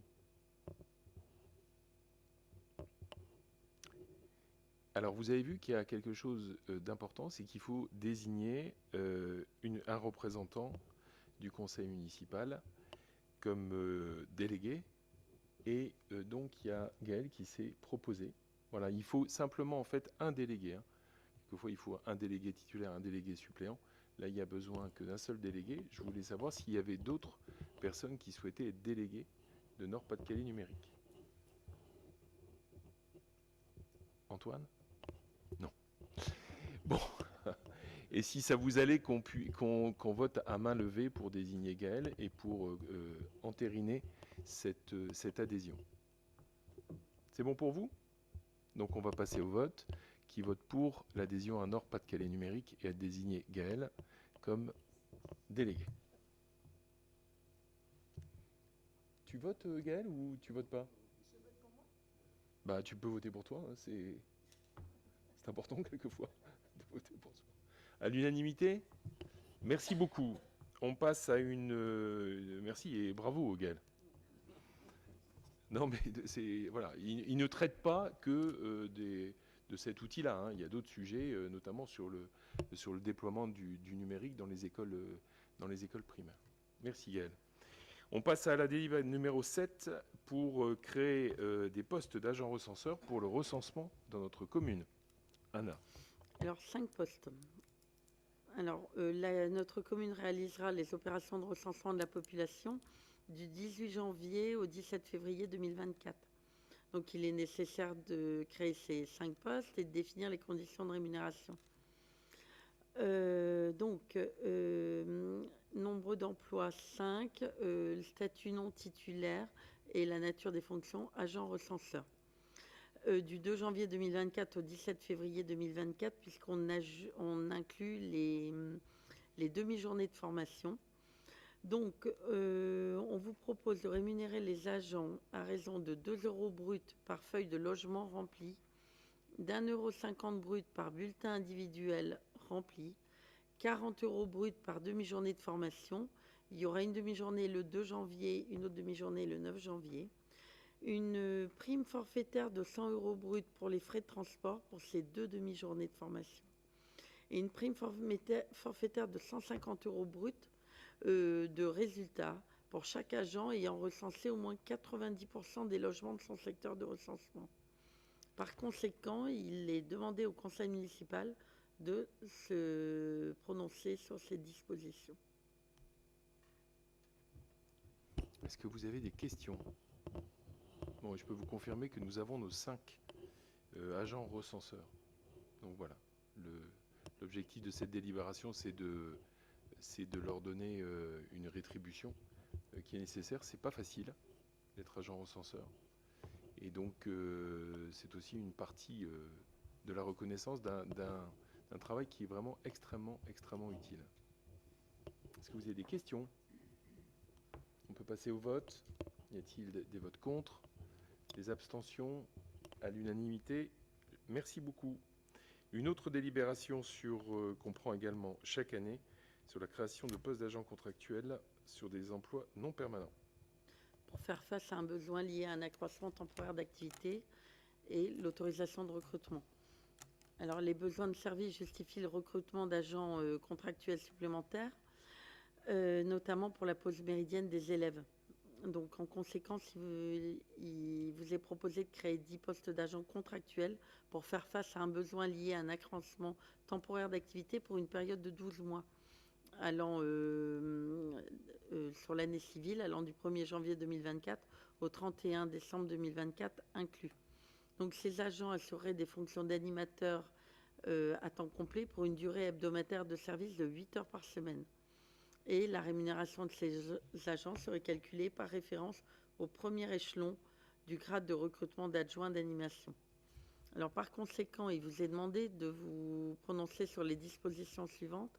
Création à compter du 1er janvier 2024 de 10 emplois non permanents pour faire face à un besoin lié à un accroissement temporaire d'activité dans le grade d'adjoint d'animation relevant de la catégorie hiérarchique C, doté d'une durée hebdomadaire de travail de 9 heures. Ces emplois non permanents seront occupés par des agents contractuels recrutés par voie de contrat à durée déterminée pour une durée de 12 mois allant du 1er janvier 2024 au 31 décembre 2024 inclus. Les agents exerceront des fonctions d'agent d'accueil et d'encadrement périscolaire pour une période de 12 mois allant du 1er janvier 2024 au 31 décembre 2024 inclus. Et la rémunération des agents sera calculée par référence à l'indice brut du premier échelon du grade d'adjoint d'animation. J'ai cité 8 heures par semaine dans la première partie et on vous demande de voter pour 9 heures parce qu'on a décidé de rajouter un quart d'heure par jour pour des besoins d'organisation, pour que les agents aient le temps de ramener les objets utilisés aussi bien à la mairie ou à l'école Sainte-Marie et avoir le temps de débriefer. Donc c'est bien 9 heures. Autorisez monsieur le maire à procéder au recrutement. Oui, c'est important cette précision. En fait, elle part d'un constat simple, c'est que quelquefois, en fait, pour 2 heures de travail, c'était 11h30, 13h30, et à 13h30, en fait, généralement, il y avait besoin en fait d'un temps, alors quelquefois d'échange, mais surtout de rangement. Et on s'apercevait en fait qu'il y avait des jeux qui se retrouvaient dans les écoles, dans les jeux des écoles et tout ça, et donc il y avait nos agents de pause méridienne n'avaient pas assez de temps en fait pour justement simplement ranger les affaires et permettre de partir en tranquillité. Donc c'est ça qui fait passer de 8 heures à 9 heures, puisque 4 fois un quart d'heure, ça fait 1 heure. Donc c'est bien pour les agents de la pause méridienne. Donc les agents pour les contractuels. Bien entendu, ça ne concerne pas les titulaires. Je sais que j'avais eu des questions par rapport à ça. Les titulaires, il y a une délibération qui nous permet de remplacer par exemple les titulaires malades. Là, chaque année, en fait, on décide de prendre une délibération pour nous permettre d'avoir des emplois non permanents. Donc, c'est pour des créations temporaires de postes et non pas pour des remplacements. Et la durée du 1er janvier jusqu'au 12 décembre est une durée maximum. Imaginez que la personne, on l'embauche au mois de mai, on a aussi cette possibilité-là, sans aucun problème. C'est bon pour vous ? Vous avez des questions ? On peut passer au vote. Y a-t-il des votes contre ? Des abstentions ? À l'unanimité ? Merci beaucoup. On continue avec toi, Anne. Pour quelque chose qui, alors ça, n'est pas récurrent, enfin pour l'instant, c'est pour la première fois, c'est pour l'attribution d'une prime de pouvoir d'achat exceptionnelle pour nos agents municipaux. Donc, il est possible pour notre collectivité de verser une prime de pouvoir d'achat exceptionnelle forfaitaire pour soutenir le pouvoir d'achat de nos agents publics territoriaux. Ça concerne ceux ayant perçu une rémunération annuelle brute inférieure ou égale à 39 000 euros sur la période du 1er juillet 2022 au 30 juin 2023. Donc, il appartient au conseil municipal de déterminer les modalités de versement de cette prime en une ou plusieurs fractions avant le 30 juin 2024. Donc, tout d'abord, la mise en place de la prime, il est institué une prime de pouvoir d'achat exceptionnelle forfaitaire au bénéfice des agents publics de la commune. Les bénéficiaires, cette prime de pouvoir d'achat est versée aux fonctionnaires territoriaux ainsi qu'aux agents contractuels de droit public de la commune, donc qui remplissent les conditions cumulatives suivantes.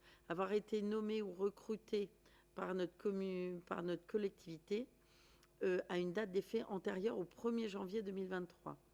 Être employé et rémunéré par la commune à la date du 30 juin 2023 et avoir perçu une rémunération brute inférieure ou égale à 39 000 euros, comme on l'a vu plus haut. Sont exclus du bénéfice de cette prime des agents contractuels de droit privé, des vacataires, des apprentis, des stagiaires. Alors, les montants forfaitaires de la prime. Cette prime de pouvoir d'achat est versée à nos agents publics territoriaux et le montant forfaitaire de la prime est fonction de la rémunération brute perçue par ces agents au titre de la période de référence du 1er janvier 2022 au 30 juin 2023. Donc, il y a 7 niveaux de primes allant de 400 euros à 150 euros. 400 euros, 350, 300, 250, 200, 175 et 150 euros, selon que la rémunération brute est inférieure à 23 700 euros ou inférieure ou égale à 39 000 euros. La détermination du montant de la prime pour certains agents non présents durant la totalité de la période de référence ou ayant changé d'employeur au cours de celle-ci ou étant multi-employeur, en fait, il s'agit d'un prorata temporis. La proratisation du montant forfaitaire de la prime. En cas de temps partiel ou de travail à temps non complet sur la période de référence, le montant de la prime est aussi réduit en prorata temporis, et cette quotité correspond à la moyenne des quotités de travail mensuelles rémunérées par la commune.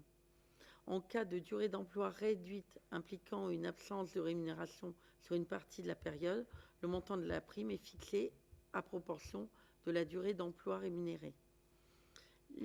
Concernant les modalités de versement de la prime de pouvoir d'achat est versée par la commune aux seuls agents publics éligibles qu'elle emploie et qu'elle rémunère au 30 juin 2023.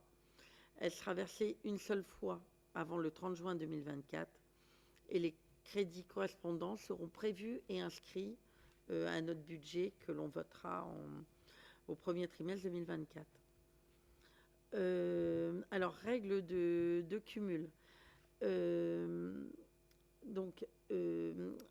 La prime de pouvoir d'achat instituée par cette délibération est cumulable avec toute autre prime et indemnité perçue par les agents publics territoriaux de la commune, à l'exception de la prime prévue par le décret numéro 2023-702 du 31 juillet 2023 portant création d'une prime de pouvoir d'achat exceptionnelle pour certains agents publics civils de la fonction publique de l'État et de la fonction publique hospitalière, ainsi que les militaires. L'entrée en vigueur, les dispositions de la présente délibération entreront en vigueur à compter du 1er janvier 2024, après transmission au service de l'État et publication et ou notification.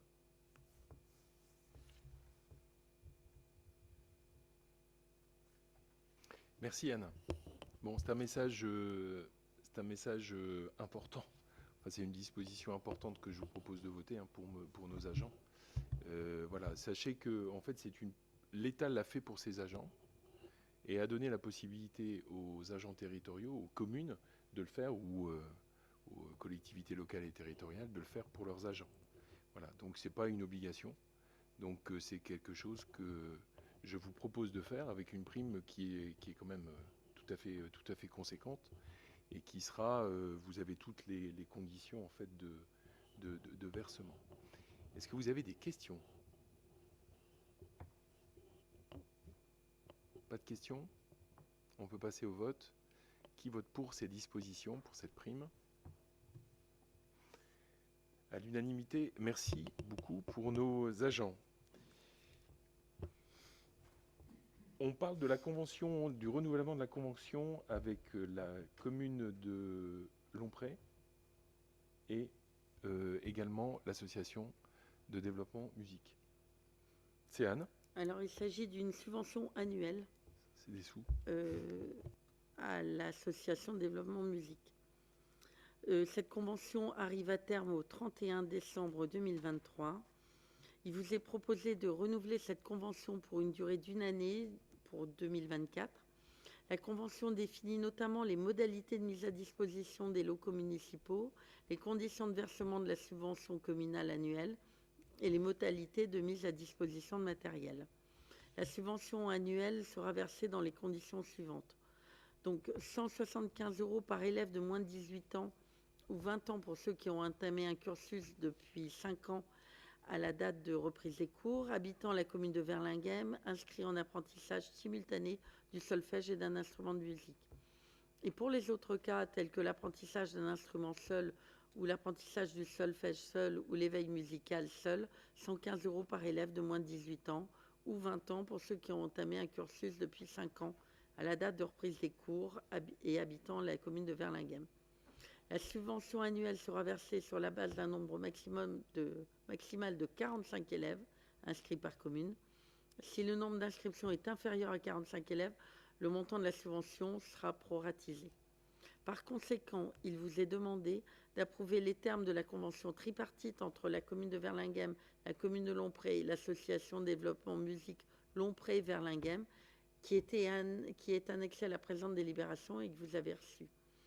D'une durée d'une année, du 1er janvier 2024 au 31 décembre 2024, définissant les conditions de mise à disposition de locaux communaux, de mise à disposition de matériel et les modalités de versement de la subvention annuelle, et d'autoriser Monsieur le maire à signer la convention au nom de la commune.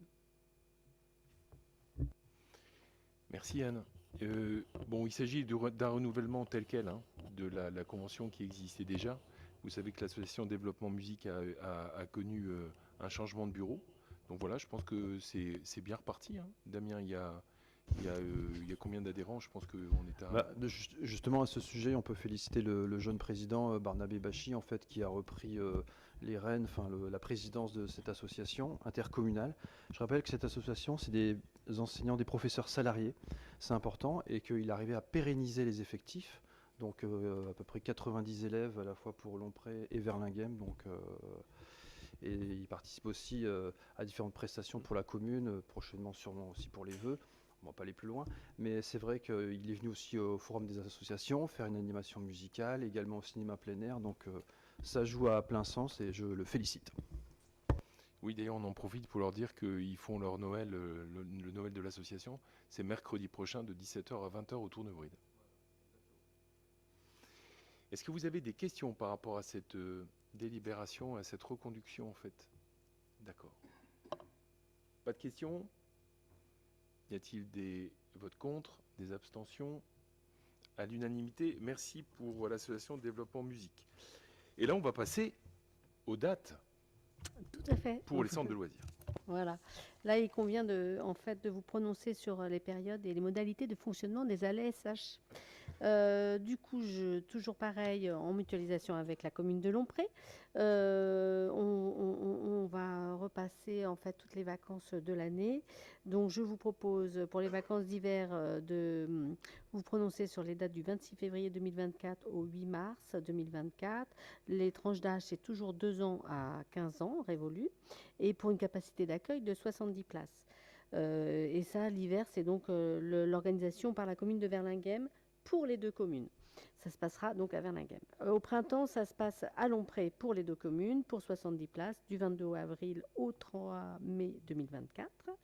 Pour juillet, chaque commune fait son centre, du 8 juillet au 2 août. Voilà, et pour 100 places. Et pour le mois d'août, ça se passe à la commune de Verlinghem pour les 2 communes, du 5 août 2024 au 30 août 2024 pour 100 places. Voilà, enfin les vacances d'automne, du 21 octobre au 31 octobre 2024, organisées là sur la commune de Lompré pour les 2 communes et pour 70 places. Et enfin, pour les vacances de Noël, on vous propose du 23 décembre au 27 décembre, soit 4 jours, pour 70 places, et ce sera dans la commune de Verlinghem pour les 2 communes aussi. Voilà. Et les dates et l'organisation pour les ALSH, mais là pour les stages pour les ados. Donc pour juillet, on propose du 8 juillet 2024 au 12 juillet 2024, première semaine des vacances, pour 5 jours. Pour les ados âgés de 11 ans à 15 ans, et pour 16 places. Voilà. Et pour le mois d'août, on vous propose les dates du 19 août 2024 au 23 août 2024, pour 5 jours. Toujours pour les 11-15 ans, et pour aussi 16 places. Voilà, et ça c'est organisé juste par la commune de Verlinghem. Donc les enfants extérieurs aux communes de Verlinghem et Lompré pourront éventuellement s'inscrire, évidemment, mais dans la limite des places disponibles après inscription des Verlinghemois et des Lomprétois. Voilà, les horaires restent inchangés du lundi au vendredi. Voilà, avec des systèmes de garderie avant et après les heures des centres. Donc, par conséquent, il sera demandé au conseil municipal de se prononcer sur ces dispositions. Merci Gaëlle. Bon, vous voyez, je prends un tout petit moment pour dire tout l'intérêt, parce qu'on vient de passer plusieurs délibérations de notre collaboration avec Lompré, dont je me réjouis, parce que ça permet justement d'avoir une école de musique et aussi d'organiser dans les meilleures conditions les centres de loisirs. Voilà, c'est quelque chose qui existe depuis longtemps. C'était pertinent et c'est une chance en fait pour Lompré et c'est une chance pour Verlinghem. Est-ce que vous avez des questions sur ces dates? Ce sont des dates. On peut passer au vote. Y a-t-il des votes contre? Des abstentions? À l'unanimité? Merci beaucoup. Je te passe la parole, Benoît, pour la définition des zones d'accélération d'énergie renouvelable et surtout d'un lancement d'une concertation avec le public. Tu vas nous éclairer. Oui. Alors c'est un sujet qui concerne toutes les communes, toute la MEL en réalité. en lien avec le climat et l'atténuation du changement climatique. Alors, d'une part, je vous rappelle que la MEL a son PCAET. PCAET, c'est Plan Climat, Air, Énergie, Territoire, qui a été adopté en février 2021, et dont l'objectif est de multiplier par 2,3 la production des énergies renouvelables et de récupération d'ici 2030. D'autre part, à l'échelle nationale, il y a l'article 15 de la loi du 10 mars 2023 qui, elle, est relative à l'accélération de la production des énergies renouvelables et que cette loi demande aux communes, donc c'est ce qu'on va faire, de définir des zones d'accélération pour le développement de la production d'énergie renouvelable. On va appeler ça des ZAENR. Voilà, les ZAENR. Donc l'objectif de ces ZAENR, c'est d'identifier à l'échelle de la commune des zones préférentielles pour chacune des énergies renouvelables. Et toutes les filières d'énergie renouvelable sont concernées. Alors, ce sont des zones préférentielles, ça veut dire que ça n'empêche pas de développer d'autres projets sur d'autres zones tant que ça respecte la réglementation en vigueur, notamment le PLU. Alors, pour y arriver, donc, la loi prévoit de faire une concertation avec les habitants de la commune, avec donc le vote finalement à l'issue de la concertation. L'objectif à l'échelle nationale, c'est avant le 31 décembre 2023, mais évidemment ce n'est pas possible, puisque la MEL nous a communiqué ces informations en novembre 2023, donc on va le faire en deux étapes. Une première étape aujourd'hui qui va être de voter pour le démarrage de la concertation et les modalités de la concertation, et à l'issue de la concertation, il y aura une deuxième délibération au conseil municipal suivant qui définira plus précisément les énergies concernées et les zones concernées. Donc, concernant la concertation avec le public, il est proposé de la faire de deux manières. D'une part, grâce à un registre à disposition du public en mairie aux jours et aux heures d'ouverture et la mise à disposition de l'ensemble des pièces qui permettent la compréhension du choix et de la localisation des zones, donc en mairie. Et puis, deuxième mode de concertation numérique, donc en utilisant l'outil mis à disposition, la plateforme de la MEL de concertation, et puis une adresse courriel par ailleurs. Donc, je vous l'ai dit, à l'issue de cette concertation, il y aura un bilan des contributions qui sera présenté et des modifications des propositions de zonage pourront être examinées et débattues en conseil municipal. Donc, aujourd'hui, il est demandé au conseil municipal d'arrêter les propositions des ZAENR pour la consultation. Pour donc les énergies suivantes.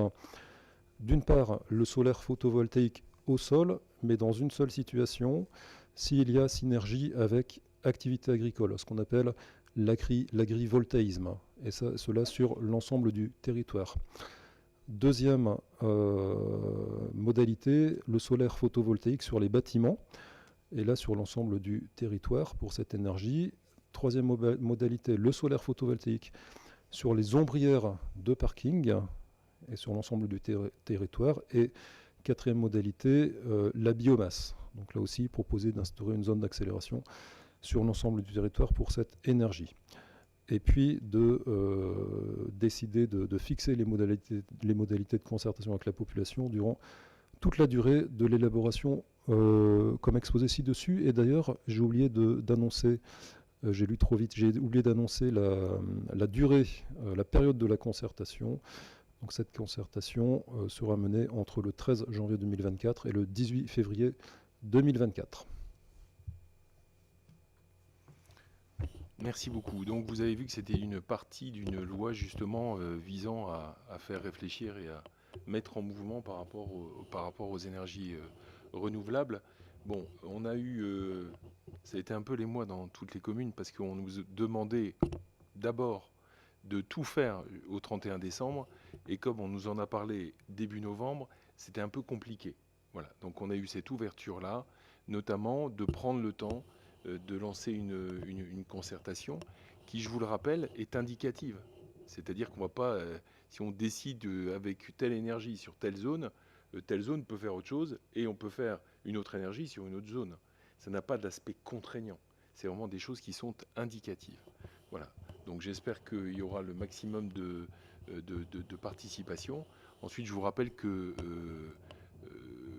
nous, on témoigne aussi d'un engagement par rapport à ces énergies renouvelables. Je vous rappelle que la future salle de sport, où tous les bâtiments de la commune auront une chaudière au pellet et auront également une centrale photovoltaïque en autoconsommation.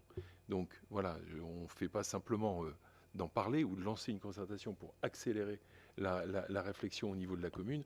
On s'est engagé également, nous, au niveau du conseil municipal, pour témoigner de notre intérêt pour les énergies renouvelables. Est-ce que vous avez des questions ?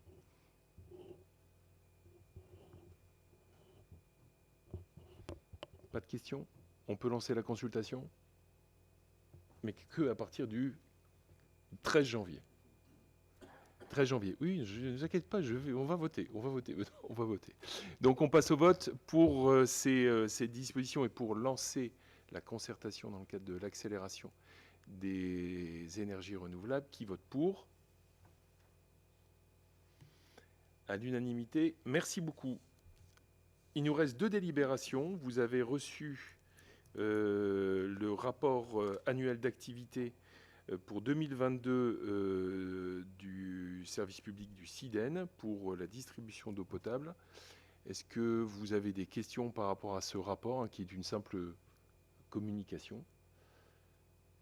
Si vous avez des questions, j'essaierai d'y répondre. Pas de questions ? Je considère que le rapport vous a été transmis. Merci beaucoup. Et quelque chose qui nous concerne un petit peu plus directement. Et d'ailleurs, excusez-nous, il y a une erreur en fait dans l'intitulé. Alors pas dans l'ordre du jour, mais il y a une erreur dans l'intitulé de la question 14 dans la fiche de synthèse, puisque ce n'est pas bien entendu le rapport du SIDEN, mais le rapport du CIVOM Alliance Nord-Ouest. Non. C'est Alliance Nord-Ouest. Il y a une erreur aussi dans le... Donc c'est bien le rapport du CIVOM Alliance Nord-Ouest pour l'exercice 2022. C'est bon, je vous rassure, le document que vous avez reçu est le bon. Est-ce que vous avez des questions par rapport à ce rapport annuel ? Pas de questions ? Je considère qu'il a été communiqué et que vous en avez pris connaissance. Voilà, on a terminé l'ordre du jour. J'ai reçu des questions diverses. Je vais...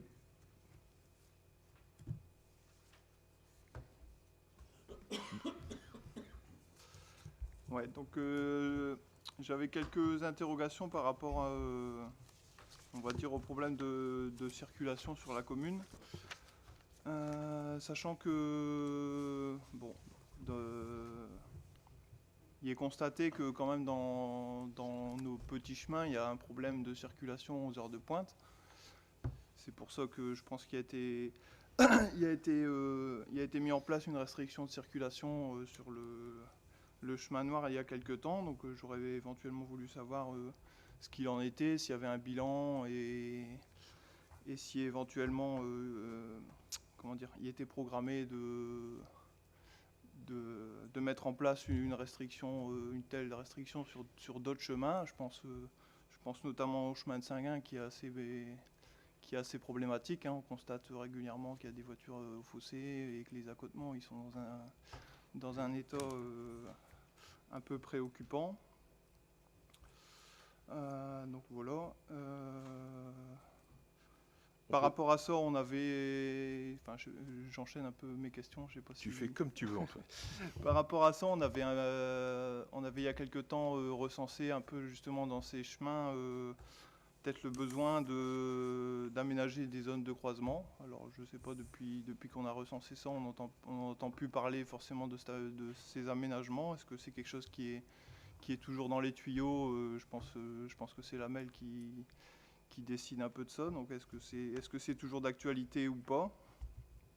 Sachant que je pense que c'est un réel besoin vu l'intensité de la circulation dans ces petits chemins. Alors, on va peut-être commencer Ouais, par ces vas-y. deux premières. Ouais. Je vais laisser la parole à Christophe, parce qu'il dit sécurité routière, dit Christophe. Vous avez vraiment décidé de me faire bosser ce soir. Je pensais passer un conseil peinard, mais... donc Antoine, pour répondre... Il n'y a aucun conseil peinard. Ouais, mais des fois, je suis un peu peinard quand même. Donc, pour répondre déjà à ta première question, le chemin noir, gros sujet.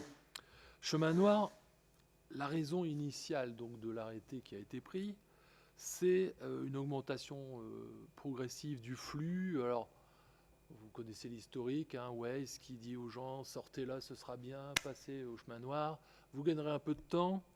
Donc ça a pourri la vie des habitants, hein, des gens qui habitent au chemin noir, parce que voir tracer des voitures, alors il y a des gens qui roulent correctement, mais d'autres qui roulent comme des fous. Donc dans un premier temps, qu'est-ce qu'on a fait? On a mis un stop au croisement du chemin noir et du chemin vert. On s'est rendu compte que ce n'était pas suffisant. D'où derrière, décision d'abord d'un test, d'un arrêté qui dit vous habitez pas le chemin noir, vous n'y passez pas entre... j'ai plus les horaires exacts en tête, 7h30 le matin et 10h, et puis ensuite l'après-midi. Donc, depuis qu'il y a eu cet arrêté, l'impact positif, c'est que Waze, on a dû d'ailleurs signaler à Waze, parce que dans un premier temps, ils ne l'avaient pas pris en compte. Quand on leur a signalé, ils l'ont pris en compte. Du coup, il y a eu une baisse. Donc des gens qui suivent leur GPS. Si leur GPS dit « sortez là, ce sera mieux », ils sortent. Donc on a déjà une partie de flux en moins. Force est de constater qu'il y a quand même encore beaucoup de gens qui passent et qui n'auraient normalement pas à passer. Donc qu'est-ce qu'on a fait? On a demandé des contrôles de gendarmerie, il y en a eu. Donc il y a des gens qui se sont fait toper. On a fait quoi? On est allé voir aussi Euro Information, parce qu'on s'est rendu compte qu'il y avait quand même pas mal de gens qui bossaient à Euro Information, qui sortaient Intermarché pour gratter 2-3 minutes. Il faut qu'ils respectent comme les autres. Donc on a eu des actions multiples. A priori, on n'a pas d'éléments chiffrés, mais il y a eu quand même quelques procès qui ont été mis par la gendarmerie. Il y a une baisse significative du trafic, mais encore hier, je reçois un message d'une dame qui habite Saint-André et qui demande à ce qu'on la rappelle, donc je l'ai rappelé, et qui m'explique que elle a le droit, quoi. Elle a le droit de dire moi j'habite pas loin du Corbeau, je suis à Saint-André, donc je ne vais pas respecter l'arrêté. Donc je vais signifier que si elle ne respectait pas l'arrêté, s'il y avait des gendarmes, elle se ferait verbaliser. Donc c'est un sujet compliqué, c'est un test, ce test a été prolongé.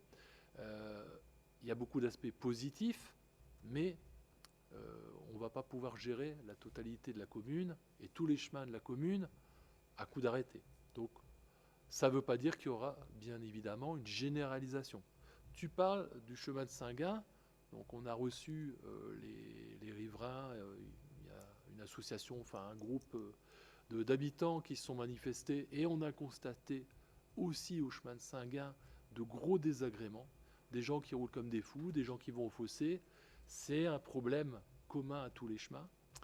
Là, il faut qu'on avance, mais on ne pourra avancer qu'avec Quesnoy-sur-Deûle.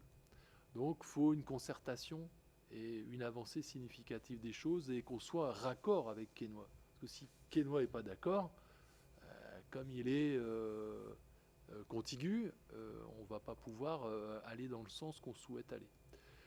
Mais plus généralement, en fait, tous ces chemins, ils sont à traiter individuellement, parce que, imaginons, on décrète qu'on ne peut plus passer dans les chemins le matin pour éviter, parce que des problèmes, il y en a un peu partout sur les chemins. Il y a plein de gens qui vont bosser à Lille, qui viennent de l'ouest de la métropole, et qui vont vers Lille, et le soir, ils ressortent. Donc, c'est un problème compliqué, en fait. Et je pense qu'il faut, entre guillemets, être chirurgical, parce qu'à un moment donné, il ne faut pas non plus que ça devienne l'enfer. Donc le test et ce qui est fait au chemin noir, c'était pour répondre vraiment à une urgence, parce qu'il y avait vraiment une urgence. Est-ce qu'on va pouvoir le faire sur d'autres chemins? À voir. Est-ce que ça répond à ta... Saint-Guin, c'est un peu urgent aussi. Ouais, Enfin, ouais. Moi, je suis plus à voir ce qui se passe au chemin de Saint-Guin. Et c'est l'autoroute, quoi. C'est l'autoroute dans un sens le matin et c'est l'autoroute dans l'autre sens le soir, quoi. Oui, oui, bien sûr. Ouais, bah, C'est- c'est- voilà,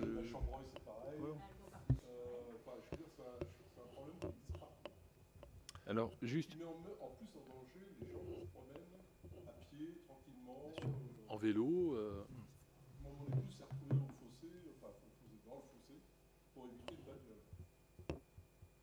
alors, ça concerne toutes les communes, ça concerne tous les chemins.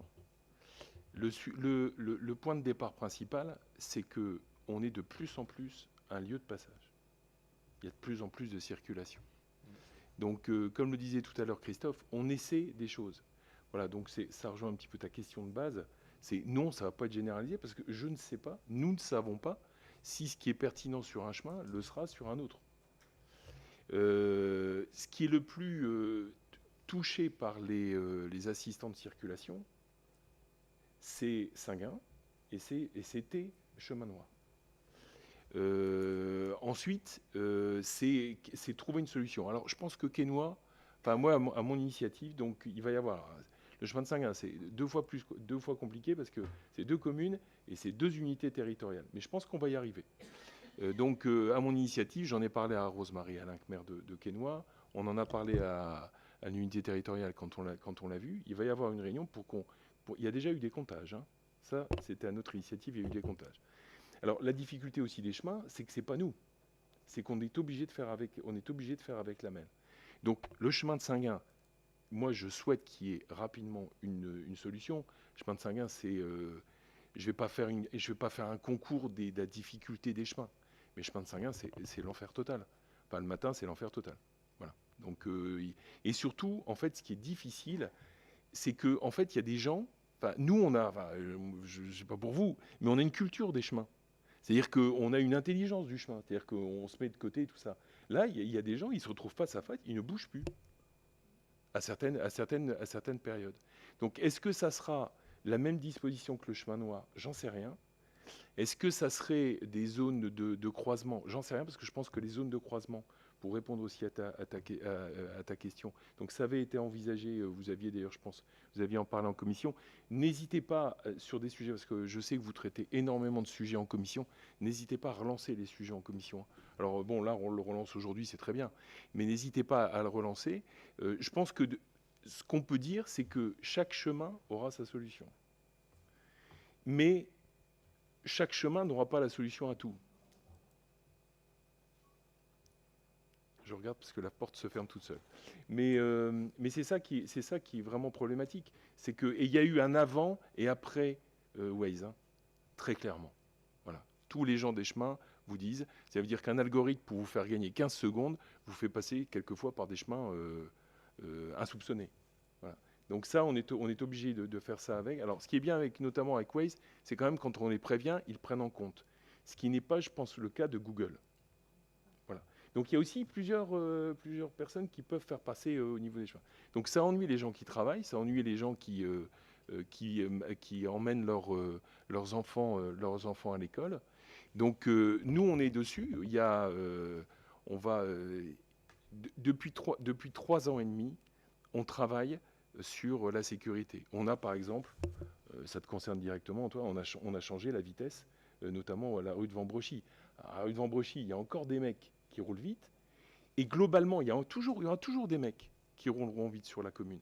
Ensuite, il y en a moins. Il y en a beaucoup moins. Et je pense qu'il y a ta question hein, sur la zone 30. On peut peut-être passer d'ailleurs à ta question sur la zone 30, Eric. Oui, moi, je voudrais rebondir un peu aussi sur Waze. Il faudrait aussi au niveau de ça, je m'adresse directement à toi, monsieur le maire, qui siège à la MEL. Waze est informé aussi tous les matins en temps réel des incidents de circulation qu'il y a sur la métropole par la métropole lilloise. Donc il faudrait que la métropole lilloise prenne aussi ça en compte et qu'elle évite ou qu'elle discute avec Waze. Enfin, je ne sais pas quels sont comment faire, mais que ça soit pris en compte au niveau de la métropole, parce que aujourd'hui, ça devient invivable, enfin pas invivable, mais extrêmement compliqué, quoi. Et alors, ma deuxième question, c'est justement, depuis que la zone 30 a été mise sur l'ensemble de la commune, je voulais savoir s'il y avait eu des comptages qui avaient été faits pour savoir si les vitesses avaient vraiment baissé ou si par rapport au radar, parce que je sais que il y a certains radars qui enregistrent les vitesses, s'il y avait possibilité de voir ça, parce que enfin, moi personnellement, je n'utilise plus ma voiture pour aller travailler, ça c'est clair. Par contre, j'utilise à des périodes plus calmes et je passe pratiquement mon temps à me faire doubler, quoi. Ça m'arrive régulièrement, ça m'est même encore arrivé ici, là, devant la mairie. Donc j'ai pas ce ressenti d'apaisement. Le matin c'est tranquille puisque devant chez moi de toute façon c'est au pas. Alors donc ils sont pas à plus de 30, ça c'est clair. Ou alors ils sont au chemin de Saint-Gall ou ailleurs. Mais en tout cas voilà. Donc je voulais savoir si la MEL pouvait les faire, si on pouvait lui demander des comptages pour savoir les vitesses pratiquées sur la commune. Christophe ? Ouais, je vais répondre. Alors, on n'a pas de chiffres récents. Les derniers chiffres qu'on avait eus, c'était au moment de la mise en place. Et au moment de la mise en place du 30, les chiffres montraient une baisse. Alors, il y a des situations diverses. Le Corbeau, par exemple, j'avais 2 plaintes par semaine sur la vitesse, sur 2 par semaine. J'en ai plus aujourd'hui. Donc, je pense que ça a marché super bien au Corbeau. Alors, c'est vrai qu'il y a du monde, que c'est très fréquenté. Voilà, la priorité à droite, parce que je pense que quand M. Gosselin va avoir du travail, s'il peut, à l'occasion, aller regarder radar par radar, et c'est un énorme travail pour M. Gosselin, mais je pense qu'il faudra que ce soit fait un moment, même si Moi, c'est je vais lui un demander gros quand travail. même. Mais Si, je pense- c'est précieux. Je préférerais que ce soit la MEL qui le fasse. Mais parce la que MEL c'est le sa fera pas en aglo. Bah justement, c'est sa compétence. Oui, mais Eric, tu as travaillé à la MEL. Ils ont fait, par exemple, excuse-moi, Christophe. Oui, vas-y. Ils ont fait des contrôles, enfin pas des contrôles, mais des statistiques de vitesse. Ils en ont fait rue de Lambersart récemment. Voilà. Mais la MEL ne fera jamais de statistiques de vitesse. Moi, je pense qu'ils ne le faisaient pas il y a 10 ans, ils ne le faisaient pas il y a 5 ans, et ils ne le font pas maintenant. C'est une compétence, c'est la voirie, c'est pas les contrôles de vitesse. Et si tu veux, alors, ensuite, je reviens sur ce que tu disais sur l'information. Moi, j'ai eu il faudra qu'on y aille à deux, parce que j'ai les informations, une fois, j'ai retransmis ce que tu m'avais déjà donné comme information, que la MEL prévenait Waze et tout ça. Moi, on m'a dit que c'était pas vrai. Donc un jour, il faudra qu'on se mette ensemble, parce que j'ai les informations contradictoires. Ensuite, ça ne change rien, ça ne change pas grand-chose par rapport à ça. Ensuite, sur la zone 30, pour revenir sur la zone 30, nous, depuis 3 ans et demi, on a voulu donner de la lisibilité. Voilà. C'est-à-dire, quand on rentre un panneau Verlinghem, on est à 30 et on a priorité à droite. Voilà. Sachant que les zones 30 étaient déjà bien avancées au niveau du village. Il y avait une partie de la rue Péranchy, il y avait la rue de la Fontaine, il y avait certains lotissements, certains quartiers. Donc nous, on a simplement uniformisé et surtout donné en fait une information claire. Tout à l'heure, Christophe a bien fait de parler du Corbeau. Le Corbeau, c'est spectaculaire. Hein. Okay, et moi, franchement, hein, moi, quand je vois rentrer les gens rue de Lambersart, alors moi, je roule à 30 parce que je ne peux... Enfin, j'essaie. Je m'approche du 30 très très proche. On va vérifier. Mais c'est franchement, la circulation, c'est quand même apaisé. Le mec qui te doublera parce que tu es à 30 ou à 35, ça, il y aura toujours des gens. D'ailleurs, quand on voit les statistiques de radar, on a toujours la vitesse moyenne, on a les vitesses maximales. Quelquefois, ça fait peur. Hein. Ouais. Ça fait peur. Mais le mec qui fait peur, ça, il y en aura toujours. Ensuite, ce qui est très important, c'est de faire baisser en fait la sensation de danger au niveau des citoyens. Et il y a aussi un truc que je rajoute, parce que faire baisser la vitesse, c'est pas simplement faire augmenter les sentiments de sécurité, c'est aussi diminuer le bruit. Voilà, on n'a pas parlé, parce que je regarde Christophe, parce que c'était un moment qui nous rassemblera pendant longtemps. Mais on avait fait une opération avec la gendarmerie de se mettre une messine à 4h30 du matin et de faire des contrôles de vitesse et des contrôles de passage de camion. Parce qu'il y a aussi le passage de camion. Et il y a aussi voilà, moi, je pense qu'avec Saint-André, un jour, on fera une opération avec la police municipale de Saint-André, au Corbeau, avec la gendarmerie, voilà, parce que le Corbeau, c'est en même temps Saint-André et Verlinghem. En fait, la sécurité routière, et c'est ce qu'on fait de façon vraiment déterminée depuis 3 ans et demi, c'est d'essayer des choses. Et pas simplement d'essayer des choses, de les réaliser. Ensuite, on avance pas à pas. Voilà. Et surtout, enfin, on en parle régulièrement. Il n'y a pas de dogme. Hein. Moi, je ne suis pas un dogmatique du Tranc, je ne suis pas un dogmatique des orages. Enfin, moi, je suis pour tout ce qui peut permettre une circulation qui, certes, qui augmente, mais qui s'apaise. Le seul outil qu'on a, nous tous, élus par rapport à la vitesse ou par rapport à la circulation, c'est que les gens passent tranquillement chez nous. Le plus tranquillement possible. Et c'est un combat, permanent. Et il n'y aura jamais de fin. Parce qu'il y a aussi des comportements. Voilà, on en discute avec la gendarmerie. L'autre jour, j'en discutais avec des personnes qui sont dans les services publics. Tout ça. Les gens ne sont pas détendus en ce moment. Hein. Non, mais voilà, on est quand même dans une société un peu perturbée. Et donc, moi, je dis toujours, et je le répète, vous m'avez certainement déjà entendu parler comme ça, mais le moment, l'endroit où on peut être citoyen tous les jours, c'est sur la route.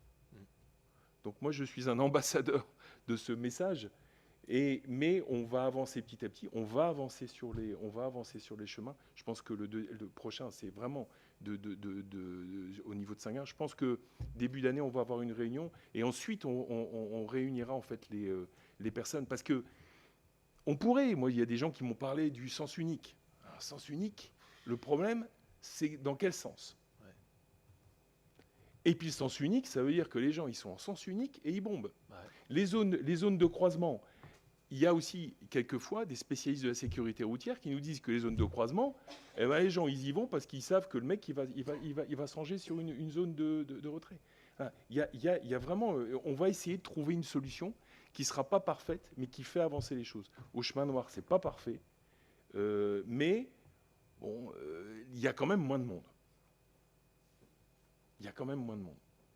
Donc ça, d'ailleurs, je pense aux commissions, vous en parlez, tout ça, et vous reparlerez de cette hypothèse-là. Ensuite, la MEL ne freine pas par rapport à ça. Mais pour avoir tenté ce qu'on a fait au niveau du chemin noir, même pour avoir le 30 avec des priorités à droite, avec des panneaux, parce que la MEL ne voulait pas nous mettre des panneaux avec les croix et tout ça. À un moment, on peut pas, il faut que les gens respectent un minimum le code de la route, quoi.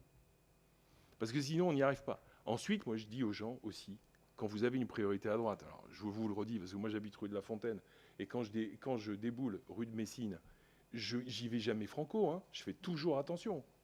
Voilà, donc moi j'invite les gens à faire attention, et parce qu'il ne faut pas qu'ils se mettent en danger. Et il y a des gens qui refuseront la priorité à droite. Même si au niveau de la rue de la Fontaine, je pense que même les gens qui passent régulièrement rue de Messine, ils ont un peu intégré ça. Mais on voit ça, c'est-à-dire que ça fait partie de ce qu'on avait mis en place, nous tous, et en particulier avec Christophe. C'est la zone 30, la priorité à droite, les radars pédagogiques. Et les radars pédagogiques, quand même, on en a plus qu'avant. On est passé de 5 à 8 ou 9. Voilà, je pense qu'il y a eu un projet d'en mettre Rudipre. Rudipre aussi, ça roule trop vite. Donc voilà, donc moi j'ai demandé à ce qu'il y ait des arrêts de bus, qu'on mette un passage piéton. Tout ce qui participe au fait de ralentir la vitesse est bon à prendre. Et je sais que Frolinguin a des tas de problèmes, notamment. C'est un problème qui est vraiment global. Moi, j'en parle souvent avec des élus, avec des maires, et on fait vraiment le maximum.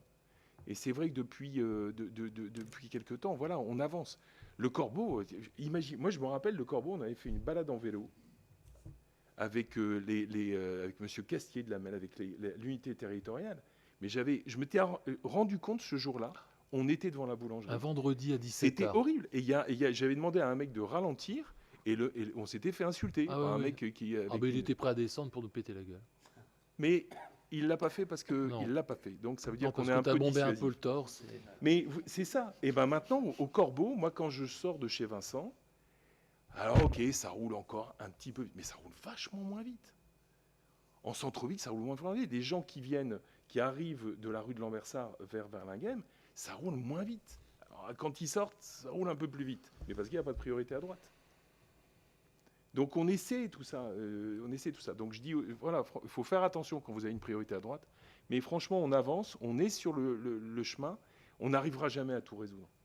Tout résoudre, c'est diminuer par 2 le nombre de personnes et supprimer les assistants de circulation. Moi, je suis sûr qu'il y a 10 ans, il n'y avait pas de problème au chemin noir, il n'y avait pas de problème au chemin de Saint-Gall. Donc ça, il faut qu'on continue à travailler là-dessus. Et donc, tout est envisageable. Et comme le disait tout à l'heure Christophe, il faut vraiment traiter les choses.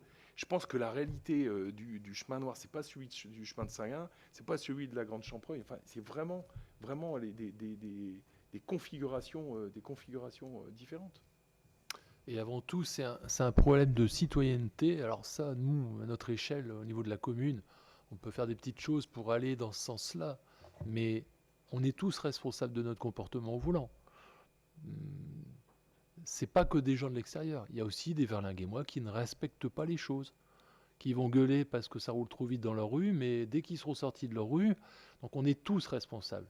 Et c'est à tout le monde à faire attention. Et enfin, c'est peut-être parce que maintenant je suis sur ce sujet-là, mais j'avais peut-être tendance par le passé à parfois appuyer un petit peu trop. Mais maintenant, enfin, je l'ai en étant confronté à la détresse, on va dire, de certaines personnes sur certains chemins, certaines routes. Bah, je pense que j'ai pris pleinement conscience en fait de ma responsabilité, de notre responsabilité. Donc c'est tous ensemble qu'on peut avancer. Les Verlinguémois et puis les autres quoi, qui traversent le village. Et ensuite, juste pour terminer, j'invite les gens à calculer le temps qu'ils gagnent à rouler à 60 au lieu de 30 ou à 50 au lieu de 30. Mais franchement, c'est pour traverser le village, mais c'est ridicule. Enfin, bon, on ne gagne pas de temps. Donc c'est vraiment nous avec nous. Enfin, je ne vois pas de commencer un grand débat sur la sécurité routière, mais c'est nous avec nous. Et moi, j'invite tout le monde, à ralentir. Les poids lourds, les bus, les automobiles. Je sais qu'il y a des agris qui font attention. Il y a quelquefois des agris qui ne font pas attention. Donc j'invite vraiment tout le monde. C'est plutôt les gens qui ne sont pas de Verlinghem d'ailleurs. Non, je déconne. Mais c'est voilà. Et c'est vachement important. Tout le monde, si tout le monde est un peu apaisé, d'abord, on gagne rien. Enfin, venez, sans déconner, une fois j'ai discuté avec quelqu'un qui me disait qu'il perdait du temps en venant de Péranchy pour aller vers Vambrechy. Et je l'ai invité à mesurer le temps qu'elle perdait entre l'entrée au niveau du cimetière allemand et le rond-point du Calvaire, avec un feu rouge au milieu. On gagne rien, quoi. On gagne rien. Et surtout, j'en profite aussi parce que j'ai entendu dire le 30 n'est pas respecté, repassons à 50. Mais si le 50 n'est pas respecté, on va passer à 70. Et ensuite, sur le respect des règles, voilà, on est en zone gendarmerie. Vous le savez comme moi, on demande. Il y en a forcément pas assez. Vous savez que nos forces de l'ordre sortent et on a quand même une année qui était compliquée, sportive, sociale. Et là, on rentre dans la période des Jeux Olympiques. Hein, donc, ils ne vont pas nous en faire tous les jours. L'alternative à ça, c'est de prendre une police municipale.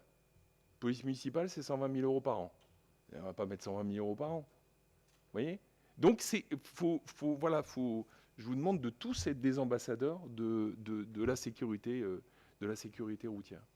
Et puis, on va continuer à travailler pour notamment les riverains. Hein. Ah, moi, je me rappelle la réunion qu'on avait eue avec c'était au tout début du mandat, avec la rue de Vambrechy. Bon, c'est pas parfait, mais c'est quand même un peu plus calme. Voilà, on avait eu une réunion avec le chemin de Messine, enfin, toute la rue de Messine, et en particulier Corbeau. Il a raison, Christophe. Christophe, toutes les semaines, il y avait quelqu'un qui l'appelait pour le Corbeau. Maintenant, alors c'est pas parfait. Vous avez des gens, l'autre jour on me dit ça va mieux, mais il y a toujours des gens qui roulent vite. Mais il y a toujours des gens qui roulent vite. Et régulièrement, il faut secouer les bretelles des patrons d'entreprises de transport qui continuent à ne pas respecter le 6 heures du matin. Et ça s'est vachement amélioré. Ça s'est amélioré, On mais donnera pas de nom. il y mais a ça des revient entreprises qui ont fait des régulièrement. efforts. Donc c'est un métier de Pénélope. C'est toujours remettre le travail sur l'établi et puis retourner. Voilà. Est-ce On n'a que pas le choix. C'est comme ça. mais vous voyez que ça me tient à cœur et ça nous tient à cœur. Est-ce qu'on a répondu? Il y avait encore 2 autres questions, je pense, Antoine. Vas-y, je t'en prie. Ouais, donc toujours un peu au niveau circulation. Donc on a tous constaté que le carrefour du chemin de Quesnoy et à la rue de Messine a été réaménagé. Alors franchement, moi je me demande un peu quelle utilité. Bon, c'est sûr que il y a eu un rehaussement pour faire ralentir, c'est une zone 30. Ça a quand même duré un bon mois. Il y a eu un bon mois de travaux pour mettre alors c'est sûr, il y a un beau carrefour avec des belles bordures et tout ça. Quel a été le coût de cet aménagement?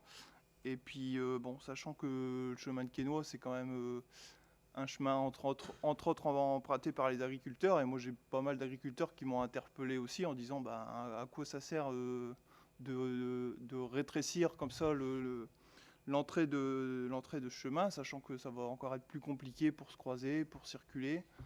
Alors oui, c'est peut-être dans le sens de l'apaisement, de circuler moins vite et tout ça, sauf que quand on va s'engager en tracteur dans ce chemin-là, on va s'arrêter sur la grande route, on va encore pénaliser on va dire la fluidité de la circulation. Donc ouais, je me posais un peu la question de l'utilité. Bon, on en a déjà parlé, que c'était un peu l'aménagement d'un passage piéton qui était un peu, comme tu dis, la norme par rapport à la MEL. Moi, je me demande si les techniciens de la MEL, des fois, ils ne devraient pas un peu dire exit de la norme et puis de venir sur place, voir un peu ce qui se passe et puis d'adapter les aménagements, sachant que par exemple, rue de Messine, il y a régulièrement une plaque d'égout qui saute parce que il y a des camions qui passent, des tracteurs qui passent. Est-ce que la norme de gabarit des voies de circulation, est-ce qu'elle est bien adaptée aux engins qui passent, quoi, sachant que les tracteurs et les camions, ils sont homologués pour circuler en France, donc ils sont dans le gabarit. Est-ce qu'il n'y a pas un problème de normes aussi à ce niveau-là, quoi? Voilà un peu mon questionnement. Bon, après, je sais bien que je sollicite peut-être d'être concerté. Je sais bien qu'au moindre aménagement, on peut pas concerter toute la population, mais il y a pas forcément qu'à Verlinghem, mais enfin, si je peux prendre un exemple encore, on peut reparler du Corbeau. Au Corbeau, il y a un aménagement, il y a eu un haricot de fait au niveau du chemin de la Marotte.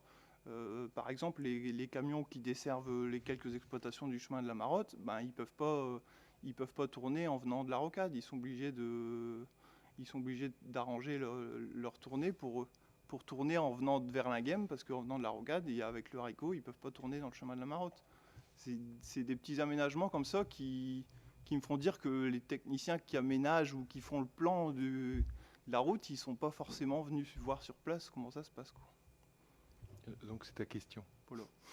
Il y en avait une autre aussi sur, qui est un peu liée, parce que. Qui est un peu liée au chemin, justement, okay. Au chemin pédestre, alors que tu m'avais un peu dit que ça résultait de l'aménagement du bois. Forcé de constater que dans l'immédiat, l'exploitant est quand même a été embêté l'année dernière avec des gens qui piétinaient sa culture, et ça va se reproduire cette année si rien n'est fait dans l'immédiat, on va dire, quoi. Bon, comme ça tourne autour un petit peu des portes des Belles Terres, je te laisse répondre, Benoît. Ouais, merci. Donc, effectivement, c'est lié, mais c'est lié, mais c'est parce que c'est lié au bois, à l'ouverture du bois de Verlinghem, et donc à l'aménagement de cheminements qui vont permettre de traverser le bois et de découvrir aussi notre campagne. C'est lié, alors sur le chemin, oui, le chemin, donc effectivement aujourd'hui La haie s'épaissit, donc les gens marchent sur le champ. Hein. Effectivement, c'est pas satisfaisant. Donc les travaux vont être engagés en même temps que le bois de Verlinghem. Donc ça, alors, précisément quand, enfin moi j'ai pas, voilà. Sur cette partie-là, je suis incapable de dire quand est-ce qu'il y aura une intervention. Ouais, voilà. Alors ça peut être au début parce que c'est pas une intervention très compliquée. C'est pas de l'aménagement. Hein. Ils vont tailler les arbres et puis ils vont refaire un chemin. Mais ça fait partie. Donc là, ça sera un aménagement dans le cadre des portes des Belles Terres. Comme depuis le début, hein, d'ailleurs. Hein. Ouais. Là, c'est dans le cadre des portes des Belles Terres. Ouais, est-ce que dans l'immédiat, si le problème se reproduit, est-ce que tu t'interdis aux gens de passer dans ce chemin tant qu'il n'est pas aménagé, ou est-ce qu'on constate que les gens ils passent dans le champ et puis voilà. Ça appartient à la MEL. J'ai pas à interdire un passage au niveau de la MEL. Moi, ça s'est pas dégradé en 6 mois, ce chemin. Ensuite, il y a des chemins. Moi, je n'ai pas autorité. De toute façon, comment veux-tu que j'empêche les gens de passer, Antoine? Faut se dire les choses bien. Faut trouver une solution. Moi, je t'interpelle toi, mais à toi d'interpeller la MEL et trouver une solution rapidement. On peut rapidement. Tu sais très bien que ça sera pas possible. Ben ouais, mais explique ça à l'exploitant qui se fait piétiner son blé, quoi. En quoi suis-je responsable, mon cher Antoine? T'es le maire de Verlinghem, ce qui se passe. Mais je ne suis pas tout puissant. Je ne suis pas tout puissant. Alors il faut faire quoi? Il faut aller interpeller la MEL directement. Moi, je te donne, et on va redonner la réponse à Benoît, puisque Benoît parlait. C'est dans le cadre des portes des Belles Terres. Ce qui est bien, c'est qu'on va avoir un passage. Voilà. Moi, je pense que ce passage, je le prends plus parce que justement, il y en a plus. Mais il s'est dégradé. Il se dégrade depuis 10-15 ans. C'est pas récent. Donc moi, ce que je t'apporte, ce que Benoît apporte comme réponse, c'est qu'il y a une solution, que ça va être traité. Ensuite, sur la temporalité, la seule chose qu'on peut faire, nous, élus, toi, moi, mais peut-être moi, c'est d'interpeller la MEL pour donner une priorité par rapport à ce chemin-là. Voilà, c'est la seule chose. Donc j'entends ça, hein, j'entends. Mais je ne peux pas interdire le passage. C'est un peu comme si tu me demandais d'interdire le passage sur les bandes enherbées dans les champs. On a acculturé les gens, on a essayé d'attirer leur attention. Et moi, j'en parle régulièrement. Mais voilà, moi, j'ai pas de cette capacité-là. Je te laisse continuer, Benoît. Oui, alors l'autre sujet, c'était cet aménagement de ce carrefour, carrefour entre la rue de Messine et le chemin de Quesnoy. Donc il y a plusieurs objectifs là derrière. Alors ça, c'est intégré dans le PEPI, dans le plan pluriannuel d'investissement voirie de la MEL. Plusieurs objectifs, donc il y en a un que tu as cité d'ailleurs qui est celui de l'apaisement, hein, donc plateau surélevé et passage piéton. Le passage piéton, c'est aussi justement pour préfigurer ce cheminement piéton qui va arriver sur ce futur chemin qui longe le champ dont tu parlais. Et puis il y a aussi les trottoirs, hein, qui ont été aménagés pour desservir les riverains du début de la rue de Quesnoy. Voilà, donc là-dessus. Puis après, sur le sujet des croisements de véhicules, il n'y a pas qu'à cet endroit-là, je pense que ça peut se passer à Verlinghem, et donc là on fait appel aussi au civisme de chacun. Et effectivement, quand un gros rencontre un petit, il y en a un qui se gare, un qui recule, et ainsi de suite. Donc voilà. Mais avant tout, oui, c'est apaisement, passage piéton, et puis trottoir pour les riverains. Alors, donc, de l'autre côté, au niveau de la rue de la Tuilerie, il y a un passage piéton qui va être également aménagé, hein, pour permettre la traversée sécurisée là, sur le chemin de la Tuilerie. Sur le prix, on va être précis, hein, 72 240 € TTC pour le carrefour Quesnoy-Messine.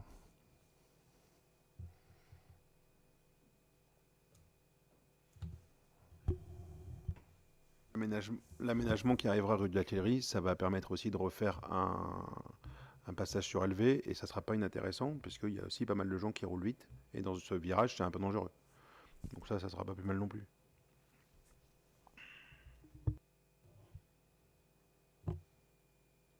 C'est bon? C'est en cours, mais j'entends. Hein, on va demander si on ne peut pas prioriser ça. C'est bientôt Noël. Et puis, je vais vous demander de noter 2 dates. Une qui va vous réjouir. Une, je suis sûr que vous ne l'avez pas encore bien notée. La première, c'est le 13 janvier. C'est samedi 13 janvier. C'est nos vœux. C'est 13 janvier. Hein. J'ai un doute. C'est le 13 janvier. Voilà, 13 janvier. Donc, ce sera nos vœux à 17h30 dans la salle de sport, aménagée pour l'occasion. Et la deuxième date, c'est le 9 juin.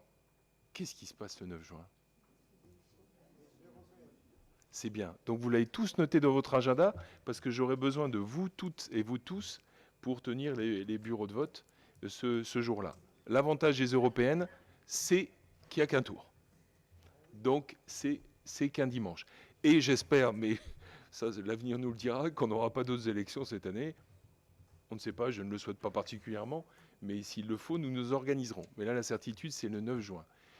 Plus proche de nous, le spectacle de Noël, mon cher Damien. Tu nous en dis un petit mot? Il y a du monde? Avec plaisir, on continue l'esprit de Noël à Verlinghem après ce magnifique marché solidaire. Donc cette fois-ci, c'est une troupe qui s'appelle Strawberry Prod en fait. Donc là, c'est un gros show musical avec 8 lutins qui seront déguisés avec des décors et des musiciens en live qui pourront faire toutes les chansons de Disney.